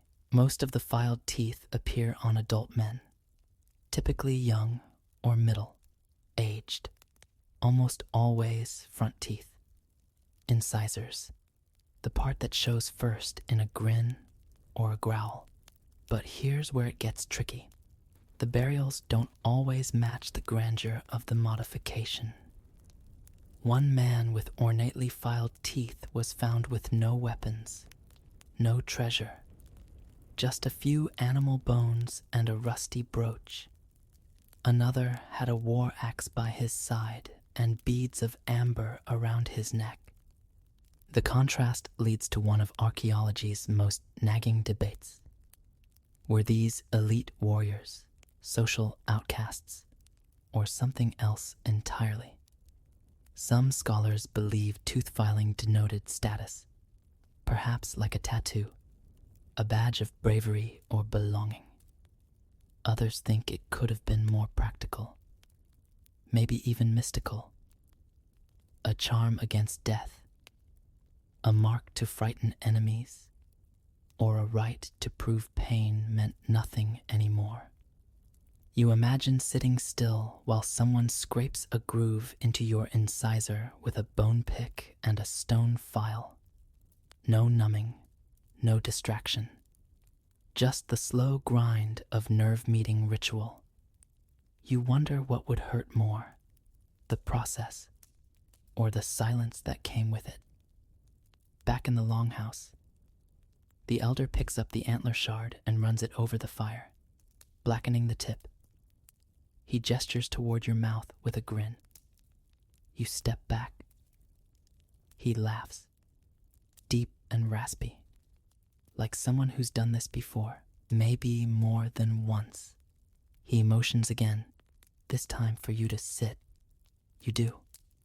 He opens a pouch of ash and crushed herbs, mixing them with spit into a paste. The color turns dark, earthy, almost metallic. He dabs it onto a carved stick, then gently presses it to his own teeth. The black streaks settle into his old grooves, making them visible again under the firelight. He hands the stick to you. You try it, just for effect. You tell yourself, but in the mirror, polished back of a copper ladle, your reflection stares back with a mouth that looks different, older, wilder, as if the longhouse has claimed another member of the clan. Later that day, you meet a young man whose smile is painfully fresh. The grooves on his teeth are raw, still tinged with red. He moves his tongue carefully, lips parted as if every shift might sting. He winces when he eats, but when others look at him, they nod with respect. You ask him why he did it. He shrugs. To be seen. And suddenly, that says more than any saga ever could. The wind picks up outside as snow begins to drift across the longhouse threshold. But inside, things are warming up. Not from the hearth, though it still crackles softly, but from the low buzz of conversation. The topic? The process. Because when it came to Viking tooth decoration, the how was almost as fascinating and horrifying as the why. You move closer to the group circled around the elder. They're passing around a cloth bundle. Inside, gleaming in the firelight, are tools that look like they belong more in a carpenter's kit than a dentist's. A sliver of whalebone, sharpened at one end, a flat flint chip with one side worn smooth, a bronze awl polished from years of use, and finally, a tiny hammer, stone, headed, palm, sized, bound in sinew. You feel your stomach clench. These were instruments of transformation and pain. There's no question about it. Viking tooth filing was manual, brutal, and precise. A groove wasn't just scraped, it was carefully etched, often with multiple passes. The recipient would sit or lie down, mouth open, and endure the filing stroke by stroke. Each tooth could take hours, days, even. And the tools weren't sterilized. Infection. Possible. Agony. Assured. Historians still argue whether this kind of dental work was done by designated specialists. Perhaps a tooth priest, a warrior, shaman of sorts, or whether any brave soul could do it. Some theories suggest the role fell to elders with steady hands. Others point toward the blacksmith caste, those already skilled in shaping bone, wood, and metal. You glance around at the people gathered in the longhouse. One man has a groove so deep it nearly splits his front tooth. Another bears faint diagonal marks, like crossed lines, perhaps a clan symbol. The variation is striking. No two patterns are quite alike. One woman, seated near the fire with a loom at her feet, leans forward and smiles. Her teeth are unmarked, but she touches her lip briefly and murmurs that her brother has 4 grooves. One for every successful raid. You imagine sitting through it. The grit, the heat of the file against your enamel, the shiver as it vibrates into your skull. There's no sedation, no numbing salve, just the sound of scraping and the pressure of a hand holding your jaw in place. A young boy offers to show you the start of his own filing, a shallow notch barely visible on his right incisor. His pride glows brighter than the groove itself. It's not about visibility, it's about initiation. Not all decorations were grooves, though. There are whispers of colored paste rubbed into freshly filed teeth, charcoal, soot, crushed berries, even blood. The staining wouldn't last more than a few days. But in the right moment, at a feast, during a raid, it created a theatrical effect. A burst of black or red that flashed from your smile like a war cry. Some skeletal remains even suggest tiny holes drilled into the teeth, possibly to hold pigment or decorative inserts. The evidence is sparse, but compelling. Historians still debate whether these drilled cavities were intentional ornamentation or post-mortem damage. But if they were decorative, then the Vikings weren't just etching lines. They were building tiny canvases in their mouths. And for what? Fear, maybe, prestige, or perhaps, as one theory suggests, it was about spiritual armor, marking the body as already transformed so that no enemy, mortal or mystical, could lay further claim to it. You touch your own teeth, smooth, plain, almost embarrassingly undecorated. The elder takes the tiny hammer and taps it gently against the flat end of the awl. The sound is soft, rhythmic, ceremonial, like the beat of an ancient metronome marking time not in seconds, but in sacrifice. A man with a bandaged jaw enters the longhouse. He's grinning, or trying to. His front teeth are wrapped in linen, but his eyes are full of triumph. He did it. He sat for the chisel. He endured the fire in his skull. And now, his smile will tell the tale for years. You step outside into the snow to breathe. The air bites your cheeks, but your mouth is warm, your tongue brushing your teeth with newfound curiosity. Behind you, the soft clang of tools resumes, like a forge for faces. By the time you return to the longhouse, snow has caked your boots and your eyebrows are trying to freeze together. But inside, the glow of the hearth and the steady murmur of voices pull you back into the rhythm of things. A bowl of thin stew waits by the fire, mostly root vegetables and yesterday's memories. And as you eat, you notice something peculiar. A man across from you has decorated teeth.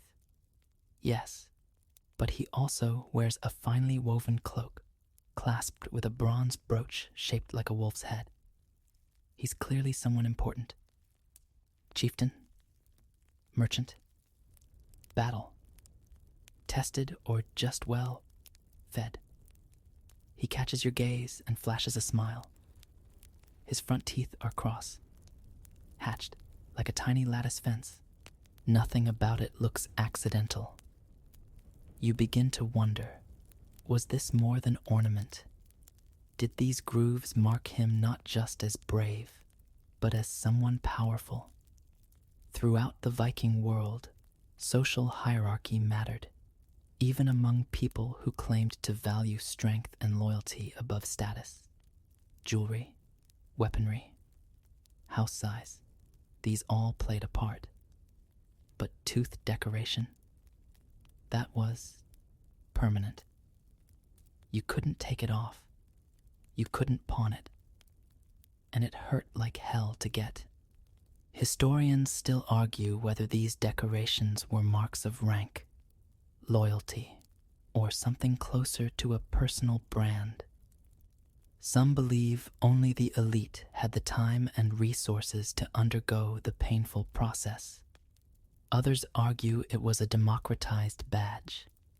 Anyone who could endure it could wear it, regardless of their place in the village. There's even speculation that some decorated teeth signaled a specific role. Warriors with a certain groove pattern, perhaps. Seers or spiritual guides with another. The archaeological record is frustratingly silent.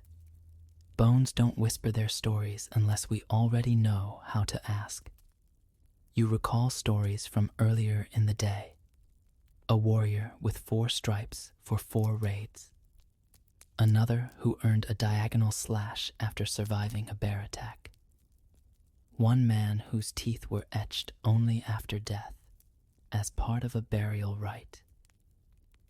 These weren't just fashion statements. They were milestones. Worn in the mouth like a timeline.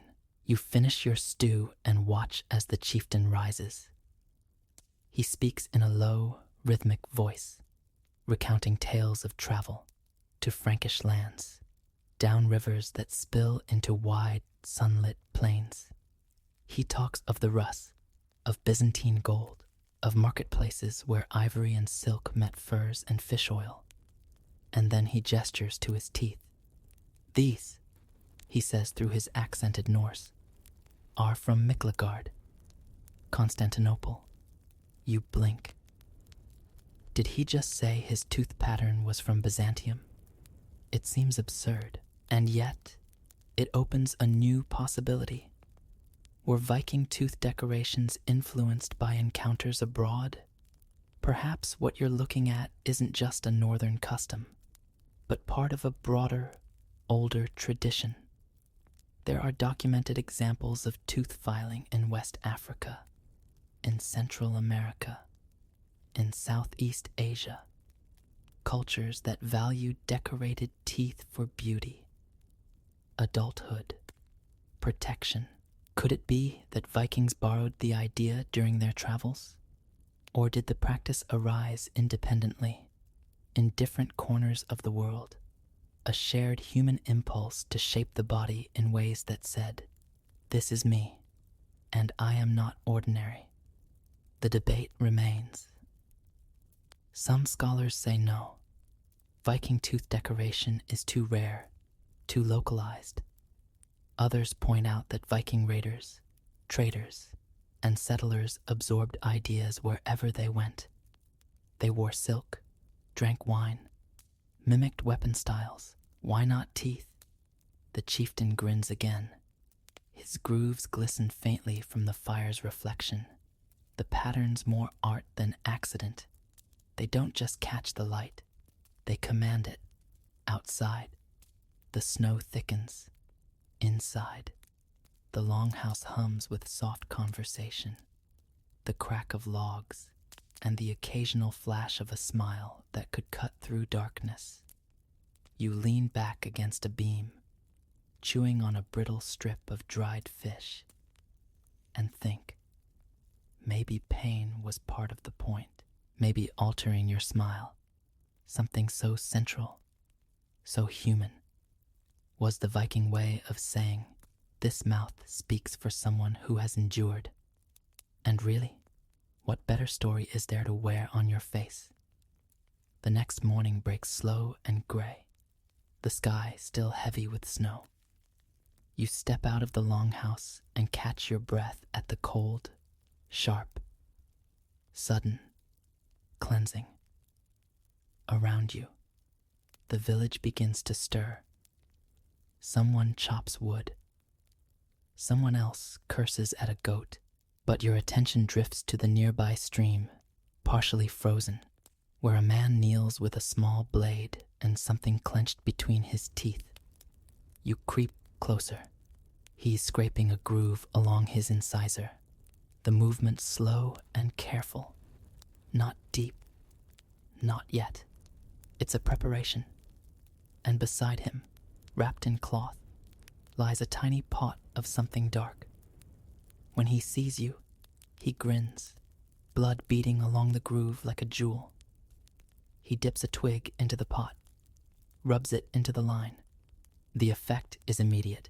His tooth darkens, the stripes stark against white enamel. Tooth decoration, it turns out, wasn't always limited to carving. Some Vikings painted their teeth, temporarily staining them with ash, herbs, or even metals. The goal? Visibility, shock, or maybe just flair. Historians still argue about the ingredients used for tooth staining. Birch ash was common, as was charcoal. There's even speculation about iron oxide, the same compound found in ochre paints.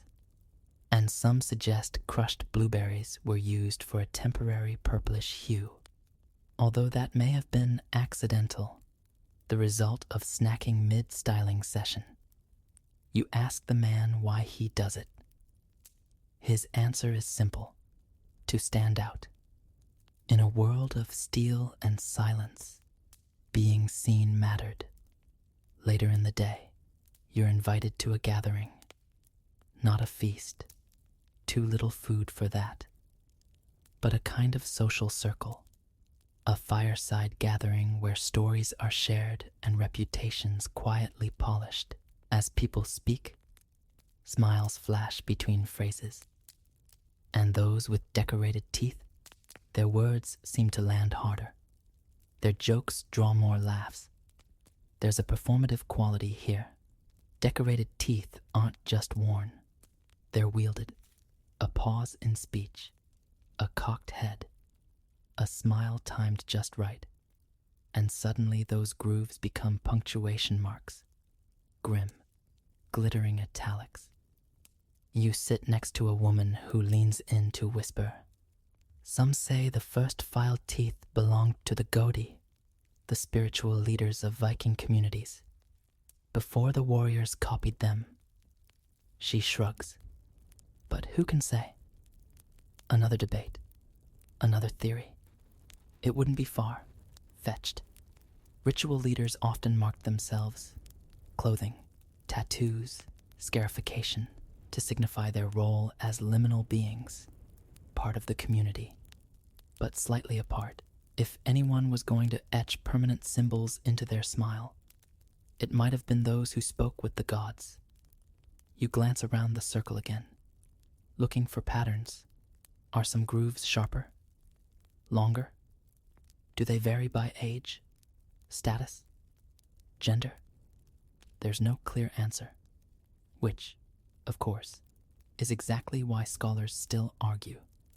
The lack of uniformity suggests a personal choice. But even personal choices, repeated often enough, become tradition. The man beside you chuckles and shows you his teeth. They're dyed black with soot. No grooves, just color.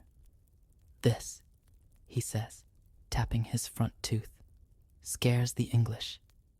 Then he laughs harder. You wonder what a Saxon monk might have thought upon meeting a Viking whose mouth shimmered with black lines or red-streaked enamel. You picture the clash of cultures, robed scribes versus men who carved art into their bodies, one tooth at a time. It's a clash not just of weapons, but of aesthetics. And maybe that's the point. In battle, in trade, in storytelling, how you presented yourself mattered. Clothes could be copied, beards could be grown, but your teeth, that was commitment. That was a message. That was something that said, I choose to carry pain in my smile. You lean back and close your eyes, the crackle of fire and soft Norse murmurs surrounding you. In the warm dark behind your eyelids, You picture that black smile again. Brilliant, terrible, unforgettable. And then, softly, you smile too. That night, the wind howls louder than before, hurling flakes of snow like insults against the longhouse walls. You lie awake on your straw mat, listening to the creak of timber, the occasional snore, and the embers whispering secrets in the hearth. Eventually, you doze off, and when you wake, it's to the sound of shouting, not anger, celebration. You scramble outside into the biting cold, breath pluming, heart thudding. In the open space near the frozen stream, a group of warriors is gathered, laughing, cheering, stomping the snow into muddy slush. In the middle stands a figure, shirtless despite the cold, chest heaving, face flushed with exertion. And when he turns and grins, there it is. A gleaming, freshly filed set of teeth. 6 bold grooves across the top row, blackened with soot, catching the dawn light like carved obsidian. The crowd roars. This is a rite, a moment of transformation. You've arrived at a grin, giving, an informal ceremony celebrating someone's initiation into the Brotherhood of the Marked. The man's name is Gear. He's just returned from a raid down the coast, and these teeth are his proof. No scars, no trophies, just a smile that says, I've done what few have done, and I paid the toll in enamel.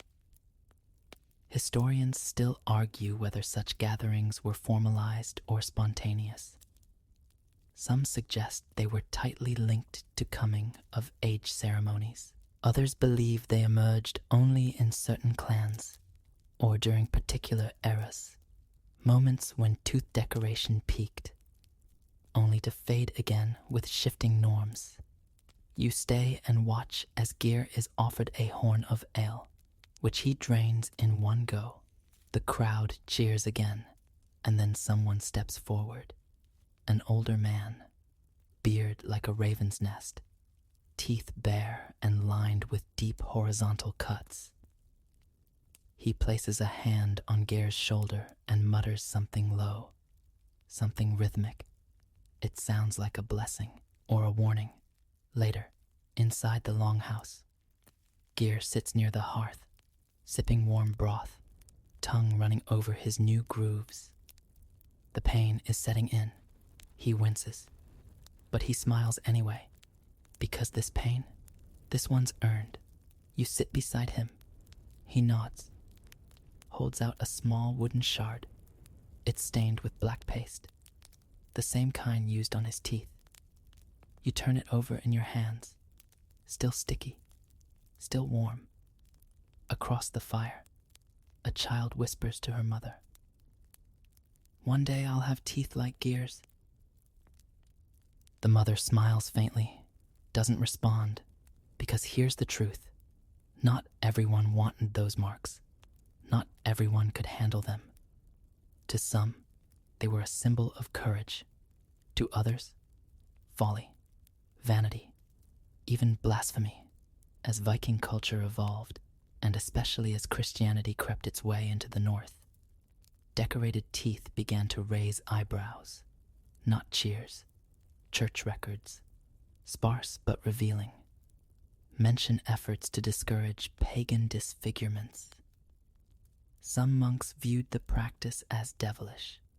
Others simply couldn't understand why anyone would willingly mutilate their own smile. And so, while Gear's grooves shine today, you can already sense the tension on the horizon. In time, what is admired now will be condemned. But not yet. For tonight, Gear is a hero, a grinning warrior wrapped in furs and firelight. He tips his horn in your direction and bares his teeth again, black and bold as if inked by fate itself. And you realize something. this isn't just about intimidation. It's about identity, a way of marking your story in the one place no one can borrow, steal, or sell. Right behind your smile. The days grow shorter, the snow deepens, and in the dim hush of a late afternoon, you find yourself following a group of villagers toward the outskirts of the settlement, where the ground rises slightly and the wind has carved strange hollows into the drifts. They're headed to the burial ground. Someone has died. You don't ask who. Too many names in a place like this fade into the frost. But the procession is solemn, quiet, and oddly beautiful. Fur-lined cloaks sway, and torches burn low and steady. A sled carries the wrapped body, surrounded by tools, weapons, and a small carved chest. You walk alongside a man who explains in a whisper. He was a carver, a tooth carver. He nods. As the group gathers around a shallow grave, you watch them lower the body with care. The man's face is uncovered, pale, still, dusted with ice. His teeth, even in death, gleam with pattern, not just stripes, symbols, tiny triangles, one shaped like a fish, another like a tree. Your breath catches. You lean closer. These weren't just decorative lines. They were a language. Historians still argue whether Viking tooth decorations carried literal meanings, words, prayers, ancestral references. So far, no clear tooth alphabet has been found, but patterns repeat across regions. Perhaps the same way that tattoos today might say warrior in one culture and freedom in another. Viking grooves conveyed layered context, bound meanings. The body is covered, and the villagers begin to drift away. You linger. When the others are gone, you notice two children crouched at the edge of the grave. One points at the man's teeth. "He carved my father's," she says. You ask what the symbols meant. She shrugs. "He said they were for strength and for remembering." Later, inside the longhouse, you sit with the elder who once showed you the tools. He confirms the man's role. "He marked many," the old one says, "but only the brave asked for symbols. The rest were content with lines." You ask how the symbols were chosen. He smiles faintly. "They were whispered." You press further, but he only shakes his head. Some things must stay under the tongue. The mystery deepens. Perhaps these marks were more than decoration, more than status. Perhaps they were protective charms or memorials. One mark for a lost brother, one for a storm survived, one for a battle unwon but returned from. The scholar in you aches for records, for context. But the Viking world didn't run on parchment. It ran on memory. And memory, it seems, was sometimes etched into bone. You fall asleep that night staring into the fire, its light flickering across the faces around you. So many mouths, so many stories. You begin to read the teeth of those you know, Gear's victory stripes, the elder's faint cross, hatches, the child with one tiny notch, dreaming of more, and you wonder, what would yours say? Morning fog curls low across the fjord, thick and quiet as wool. The boats bob gently at their moorings, their sails tied and furled for winter. But today, you're not sailing. Today, you're listening, because inside the longhouse, just past the fire, an old traveler has returned. He's bent, wrapped in layered wool and patched leather, but his eyes gleam like moonlight on ice. As he settles down on a stool, the others draw close. You do too. Quiet, attentive, curious. His teeth show when he speaks. Not just filed, painted, streaked in blue. Your heart skips. The old man claims to have once traded far east, beyond Novgorod, beyond the great rivers, to lands where men wore linen robes and gold rings braided into their beards. And there, he says, he met warriors with teeth inked in green and red, teeth shaped to points. Everyone leans closer. Could this be true? Historians still argue whether Viking tooth decoration was a homegrown tradition or something picked up during their expansive travels. The evidence is tantalizing. Similar practices existed in Mesoamerica, where Mayan elites inlaid jade into their teeth. In West Africa, elaborate tooth filing was a sign of maturity and rank.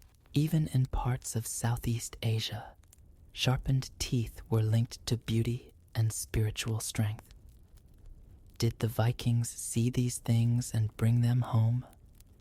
Or was it parallel evolution, different peoples expressing the same impulse in different ways? The old man pulls a small bundle from his pack and unwraps it. Inside, a sliver of polished bone with what looks like tiny holes drilled at intervals. Decorative or functional? He taps his own tooth and smiles. This is from the Volga. You examine the piece. It's shaped like a comb, but finer, perhaps for filing grooves, or, he claims, for applying pigment. He doesn't say what the pigment is. Trade secret. He chuckles. A young woman speaks up. But why the color? Why blue? He squints. So they know me. In battle. In trade. In stories. The others nod. Not quite understanding, but not questioning either. You wonder how the Vikings might have viewed these external styles. Copying? Admiring? Merging with their own beliefs? We know they absorbed many foreign elements, clothes, weapons, even gods. Odin himself has roots that may stretch beyond Scandinavia. So why not tooth art? The old man gestures toward the fire. In Francia, they mock our teeth. But in Rus, they remember them. A man once paid me a goat just to see my smile again. You laugh. Softly. The idea that a grin could be currency is oddly poetic. Outside, the fog begins to lift. Sunlight pushes through like an afterthought, gilding the snow with a faint shimmer. Inside, the old man wraps his tools again, then nods toward a child beside him. The boy opens his mouth. 2 thin blue lines now mark his front teeth. Fresh, still raw. His first, the man says. A traveler's mark. The room is quiet, respectful. You think again about the colors, the grooves, the purpose. Maybe it was all those things. Status, identity, intimidation. But maybe it was also connection. A shared language across oceans. A way to say I belong to something old, and I bring it with me.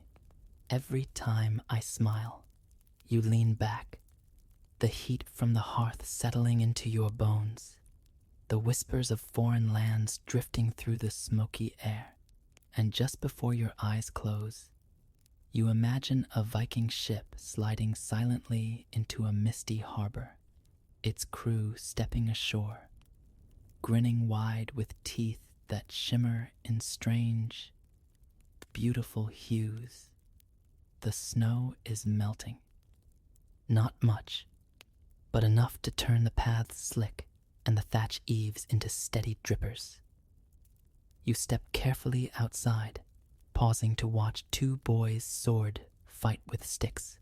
One grins broadly after a dramatic victory, and there it is, a single, shiny groove carved across his front tooth. You smile back. It's contagious. back inside the longhouse. The topic has shifted. Not why the Vikings carved their teeth, but who did it. And the question now floating over the stew pots is this. Was it only men? Across the fire, an older woman raises an eyebrow. She bares her teeth. 2 faint, slanted marks cross her upper canines, not as deep as the warriors, but unmistakable. A few of the younger women lean in, intrigued. She shrugs, then goes back to spinning wool, as if her smile isn't rewriting half your assumptions. Historians still argue whether Viking women participated in tooth decoration. Most of the archaeological evidence so far, almost all, comes from male skeletons. But that doesn't necessarily mean it was exclusive. Burial preservation favors certain demographics. And as always, absence of evidence is not evidence of absence. You look around the room and start noticing the subtler signs. A girl with teeth that seem slightly too symmetrical to be natural. A woman polishing a carved comb that looks suspiciously like a file. A quiet kind of pride. Not announced, but not hidden either. Maybe it was rarer. Maybe it meant something different. Maybe it was done in secret. The elderly woman beside you finally speaks. I filed mine the winter before my wedding. My mother said it made me look strong. You ask if it hurt. She chuckles. Worse than childbirth, but faster. Another woman joins in. We did it to match our brothers. They went raiding. We stayed. But we could wear the same marks. Some were probably hidden behind shy smiles. Others were shown boldly, defiantly. Not everyone had to brandish a sword to be formidable. You hear the story of a shield maiden buried with her weapons near Birka, a site in Sweden, her remains stirring centuries of debate. Did she fight? Or was she buried like a man for other reasons? Either way, she held a place of power.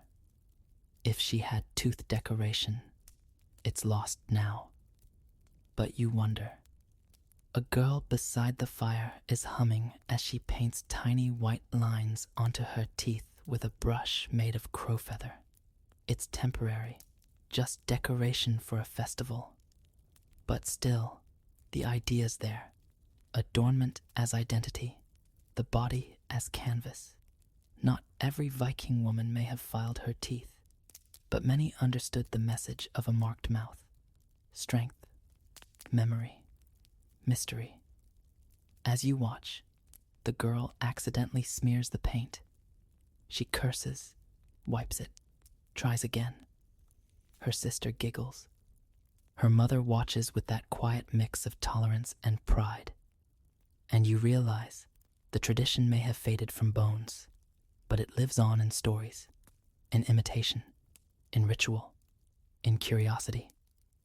Later, the elder shows you a box. Inside, teeth, not hers, carved wooden ones, passed down, training tools, maybe, or just keepsakes. Some have deep symmetrical lines, others bear symbols. One, in particular, has a crescent moon etched into it, faint but deliberate. For dreams, she says. You nod, because what else is a tooth, if not the last place a dream might hide? You leave the box carefully closed and return to your mat near the hearth. The flames throw slow, moving shadows across the rafters, where bread hangs in rings and stories cling like smoke. And you sleep. Now knowing this, in Viking culture, power wasn't always loud. Sometimes it was whispered into enamel, etched under torchlight, and worn quietly by women who knew exactly what their smile meant. A few days pass. The cold has softened. The village creaks less. and you've almost gotten used to the sight of carved teeth flashing at you from every conversation. Almost. Today. Though, something's different. You're invited to a smaller gathering. Not a feast, not a funeral, but something quieter, more private. Inside the longhouse, a small group of men and women sit around a central table, laid out before them. Tools, but not just any tools. Bone files, bronze awls, carved sticks tipped with soot, black brushes.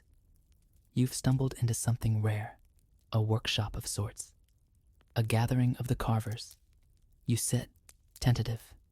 No one sends you away. One woman is sharpening a flat chip of antler on a whetstone. Another tests a pigment mix by dabbing it onto a piece of bark. In the corner, a young boy practices carving grooves into a row of sheep teeth lashed to a wooden frame. Each attempt more confident than the last. This isn't ritual. This is craft. And it's beautiful. You pick up a tool. Light, smooth, stained from years of use, and realize just how much control it must have taken to create a clean groove. One slip, and the tooth could splinter. One wrong angle, and the design would be forever crooked. Historians still argue whether these tools were used exclusively for tooth decoration, or if they served multiple roles: carving bone, shaping jewelry, cleaning small hides. Multifunctional tools were common in the Viking world. But here, today, these implements have one purpose. A man speaks. Not all who file teeth do it well, and not all who do it well are remembered.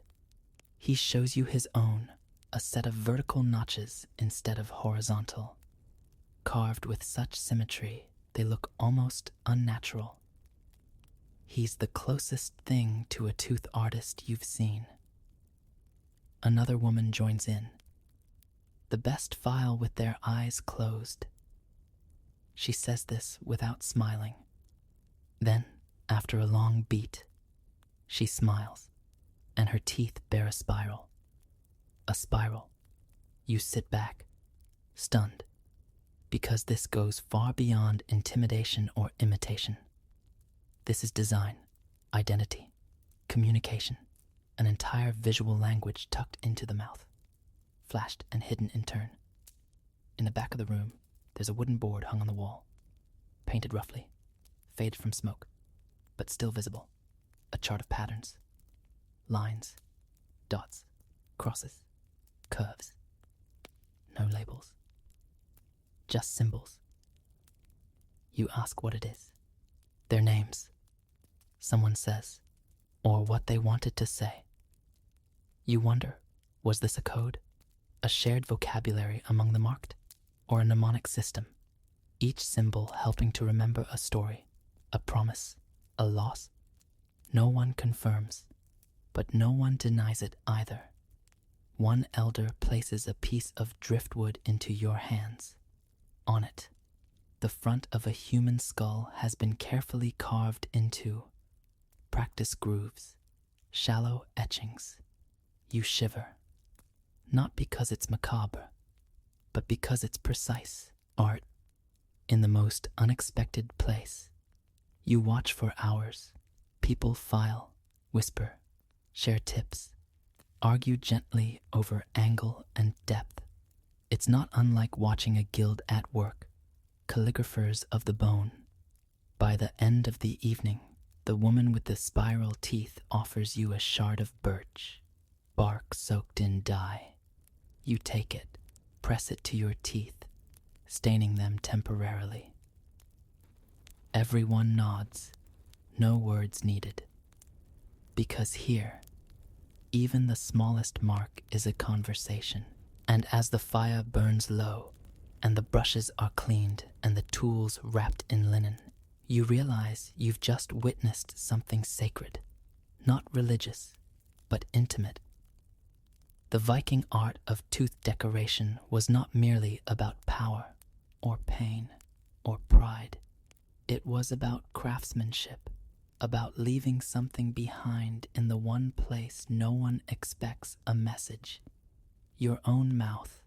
The next morning, you're walking the edge of the village when you hear a horn echo through the hills, a low, mournful note that means visitors. You follow the sound, past melting snowbanks and piles of fish bones, until you reach the shoreline where 3 longships are pulling in, their dragon-proud silhouettes slicing through the mist. Trade ships, the kind that bring stories and smiles. The villagers gather, exchanging nods and crates, bundles of dried herbs, lengths of fur. But you're watching mouths, because among the arrivals are men with teeth notched in unfamiliar ways. Slashes that run at an angle, dots, not lines. Some stained, yes, but with red, not black. One man even has a bronze ring through a tooth. You blink. You've never seen that before. The visitors laugh, drink, share food, and soon, comparisons begin. Grins widen. People point, nod, squint. One man uses a fishbone to trace his own groove pattern in the snow, then points to a younger boy in the village. The patterns match. This isn't chance. This is connection.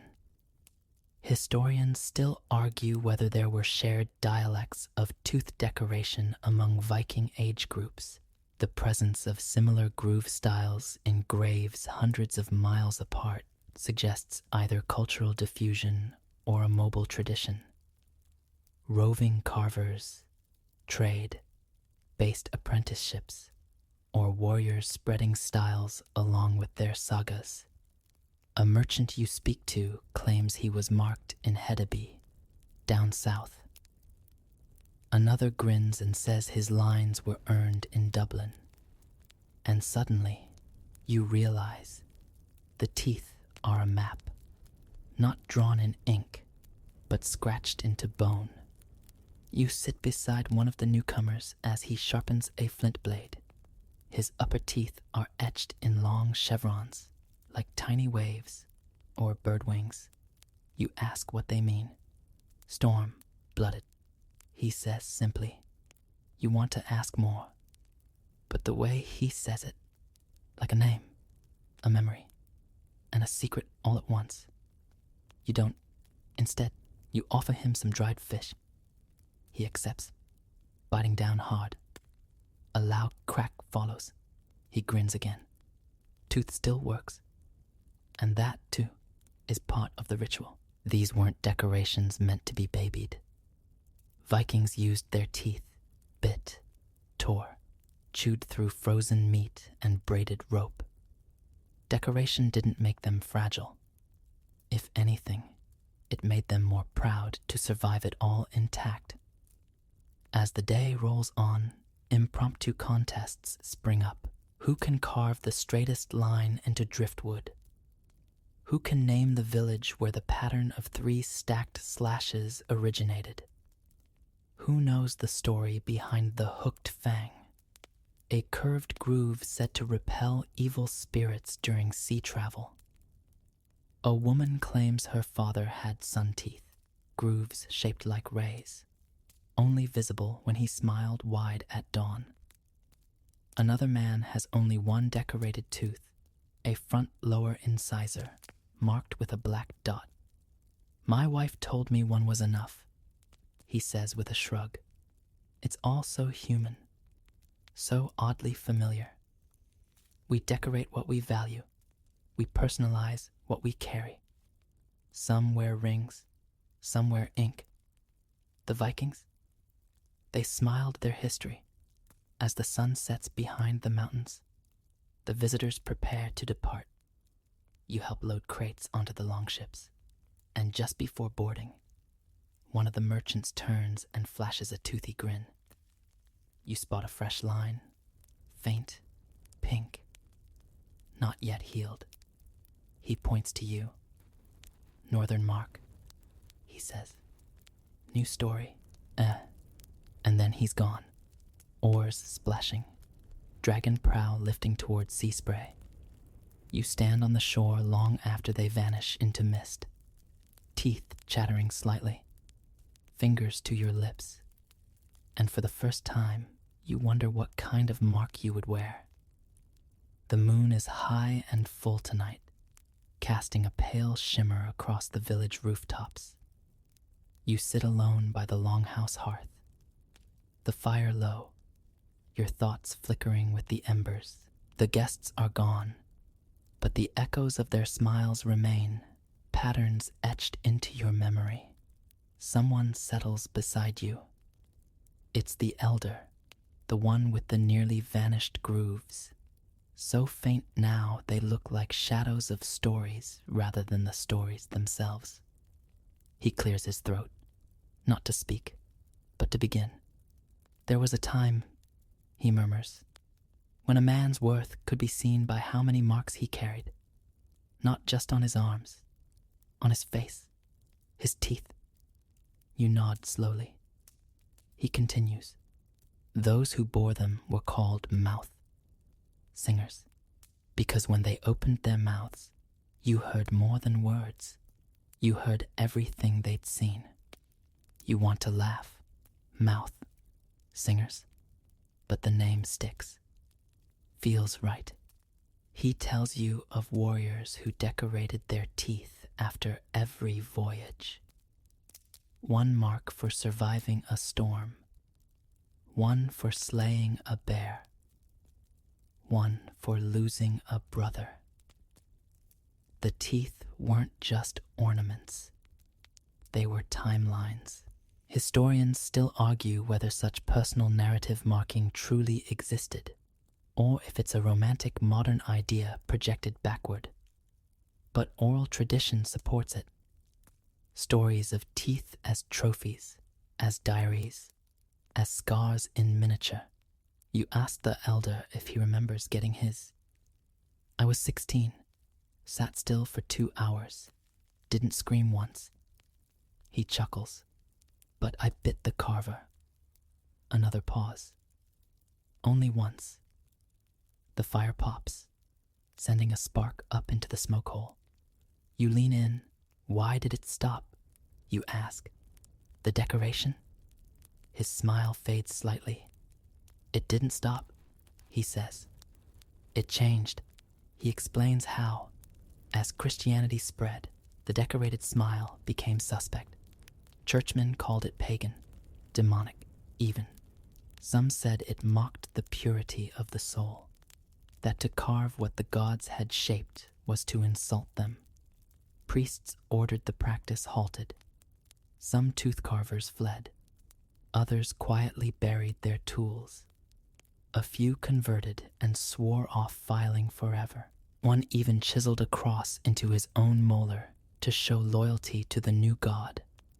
Some kept marking, the elder says, but in secret, tiny dots on back teeth, hidden lines under the lip, nothing anyone could see unless you laughed too wide.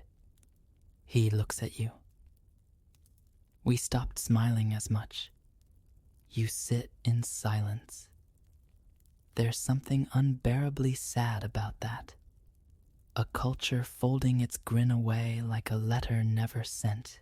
Later, you find yourself near the village archive. Just a box. Really. Filled with odds and ends. Broken beads. Rusted nails. Bits of carved bone. And at the bottom, wrapped in oilcloth, is a jawbone. Human. 3 teeth remain.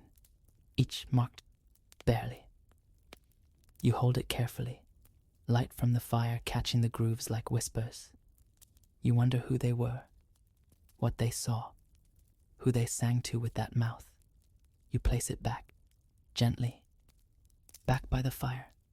The elder has dozed off. You leave him be. He's earned the rest. But in your own mouth, you run your tongue over your teeth. Smooth, unmarked, for now. The frost returns overnight, sharp and sudden, glazing every surface in a thin shell of cold. You step outside early, breath coiling in the air, to find the village unusually quiet. No hammering, no bleating goats, no children shouting, just the creak of timber and the sound of snow shifting underfoot. Something's changed. You soon learn why. A raid is coming, not from the village, to it. Word arrived with a scout just before dawn. A rival clan from upriver, known more for theft than conversation, is making their way down the fjord. No blood has been drawn yet, but the signs are clear. The warriors are gathering. Shields are painted, blades honed, and the teeth bared. You stand near the edge of the longhouse as Gear, the grin, fresh warrior, checks the grooves in his teeth using a shard of obsidian. They still shine, dark and defiant, but he doesn't smile now. He tests his jaw, opens, closes, grimaces. These aren't for show today. You realize now, these marks were not made to intimidate across a dinner table. They were forged for war, for that flickering, uncertain moment when battle lines form and fear makes men hesitate. And there, in the chaos, a grin gleams like a blade. Historians still argue whether Viking tooth decoration had tactical intent. Did it frighten enemies? Did it bind comrades? Some scholars suggest it was psychological warfare. Make yourself look inhuman, unafraid, marked by gods or madness. Others believe it was deeply internal, more about who you were than what they thought. Either way, it works. As the village braces for conflict, teeth flash like banners, grooved, painted, stained. Some add fresh soot to deepen the blackness. Others use red ochre, a tradition rarely seen, whispered to have once been used by berserkers who wanted to look like they had already bled. You help a boy tie a strip of fur over his shoulder. He looks up at you nervously. You ask if he's afraid. He shrugs. A little. Then he grins. 3 perfect lines cross his front teeth. Maybe they'll think I've done this before, he says. You ruffle his hair. The elder carver is there, too. He doesn't fight anymore, but today, he stands by the longhouse with a small pot of pigment and a brush. Warriors pass him one by one, not to sharpen their blades, but to mark their mouths. A line, a dot, a wave, symbols of courage, or memory, or nothing at all, but powerful because they could mean everything. You watch as one man kneels to have his lone tooth. He lost the others in a different battle, streaked with black. When he stands, his crooked smile somehow looks whole. You find yourself wondering again.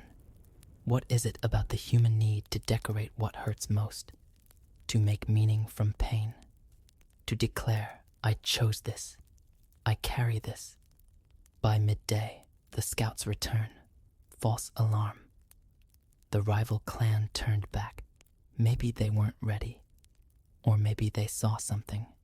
Maybe they saw the teeth. Relief settles over the village like falling ash. Slowly, life resumes its rhythm. Tools are packed away. Fires relit. Snow swept from doorways. But the paint stays. The marks remain. You see them differently now. Not just as decoration, but as armor. The storm that rolls in that night is slow, heavy, and mean.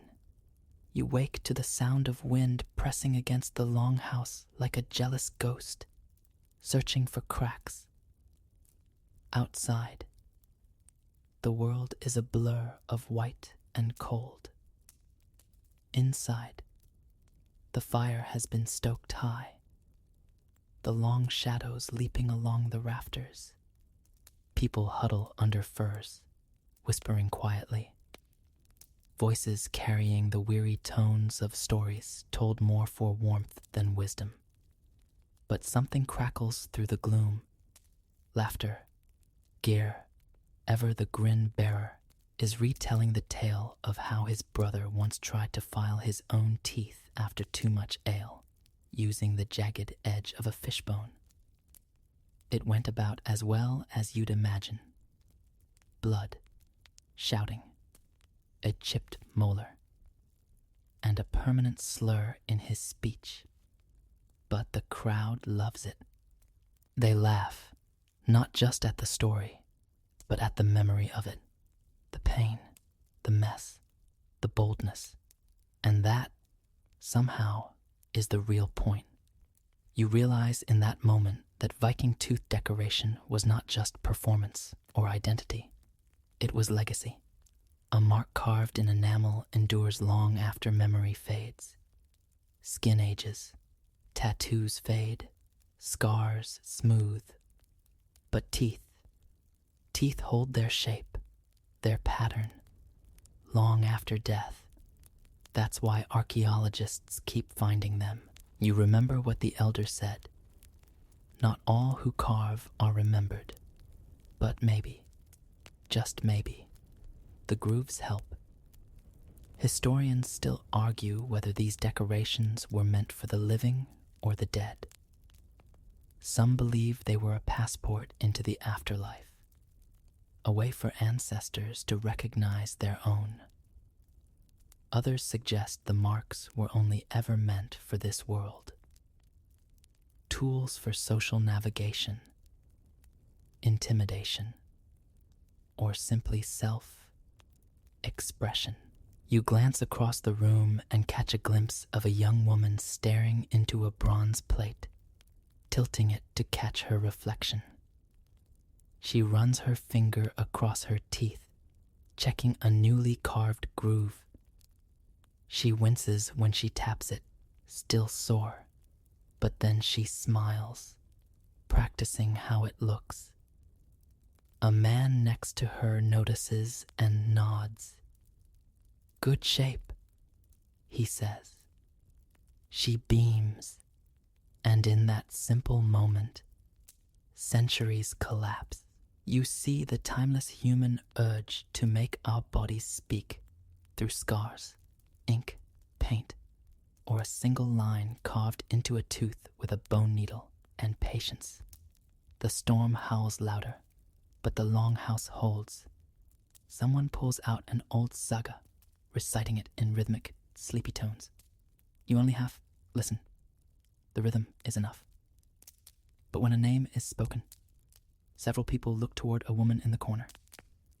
She nods, showing a faint cross etched into one tooth. The mark of that name, that family, that line. The story continues. Outside, snow gathers against the door. Inside, the fire crackles, the air thick with heat and quiet pride. You close your eyes, your jaw slackening, your own teeth smooth but no longer blank. Because even if you don't bear the marks, you carry the stories now, and maybe that's enough. Maybe, one day, someone will speak of you. Dawn comes slowly. The storm has passed, leaving behind a world muffled in white, like the land itself is asleep. Ice clings to the window slits in the longhouse, but inside, the embers are still glowing, and a stew pot simmers gently, its surface steaming with a lazy rhythm. You rise quietly, careful not to wake the sleepers. Stepping over cloaks and curled up dogs, you make your way to the fire. The same seat, the same warmth, but something feels final, because today, you're leaving. You glance around the longhouse one last time, your eyes pausing on faces you've come to know. Gear with his proud, darkened stripes, the elder woman with her spiral smile, the young girl still painting temporary lines each morning, the boy with only one groove, always hoping for the next. You remember the trader from Rus, the chieftain with patterns said to be from Constantinople, the man who carved symbols instead of lines, the woman who filed her teeth before marriage, the elder who showed you the tools, and the care it took to hold a steady hand when shaking would break a smile forever.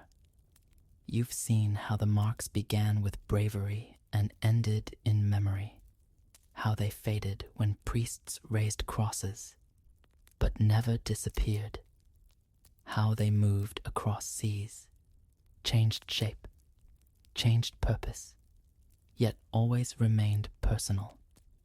Historians still argue whether tooth decoration was widespread or rare, meaningful or mere vanity. But you know better now.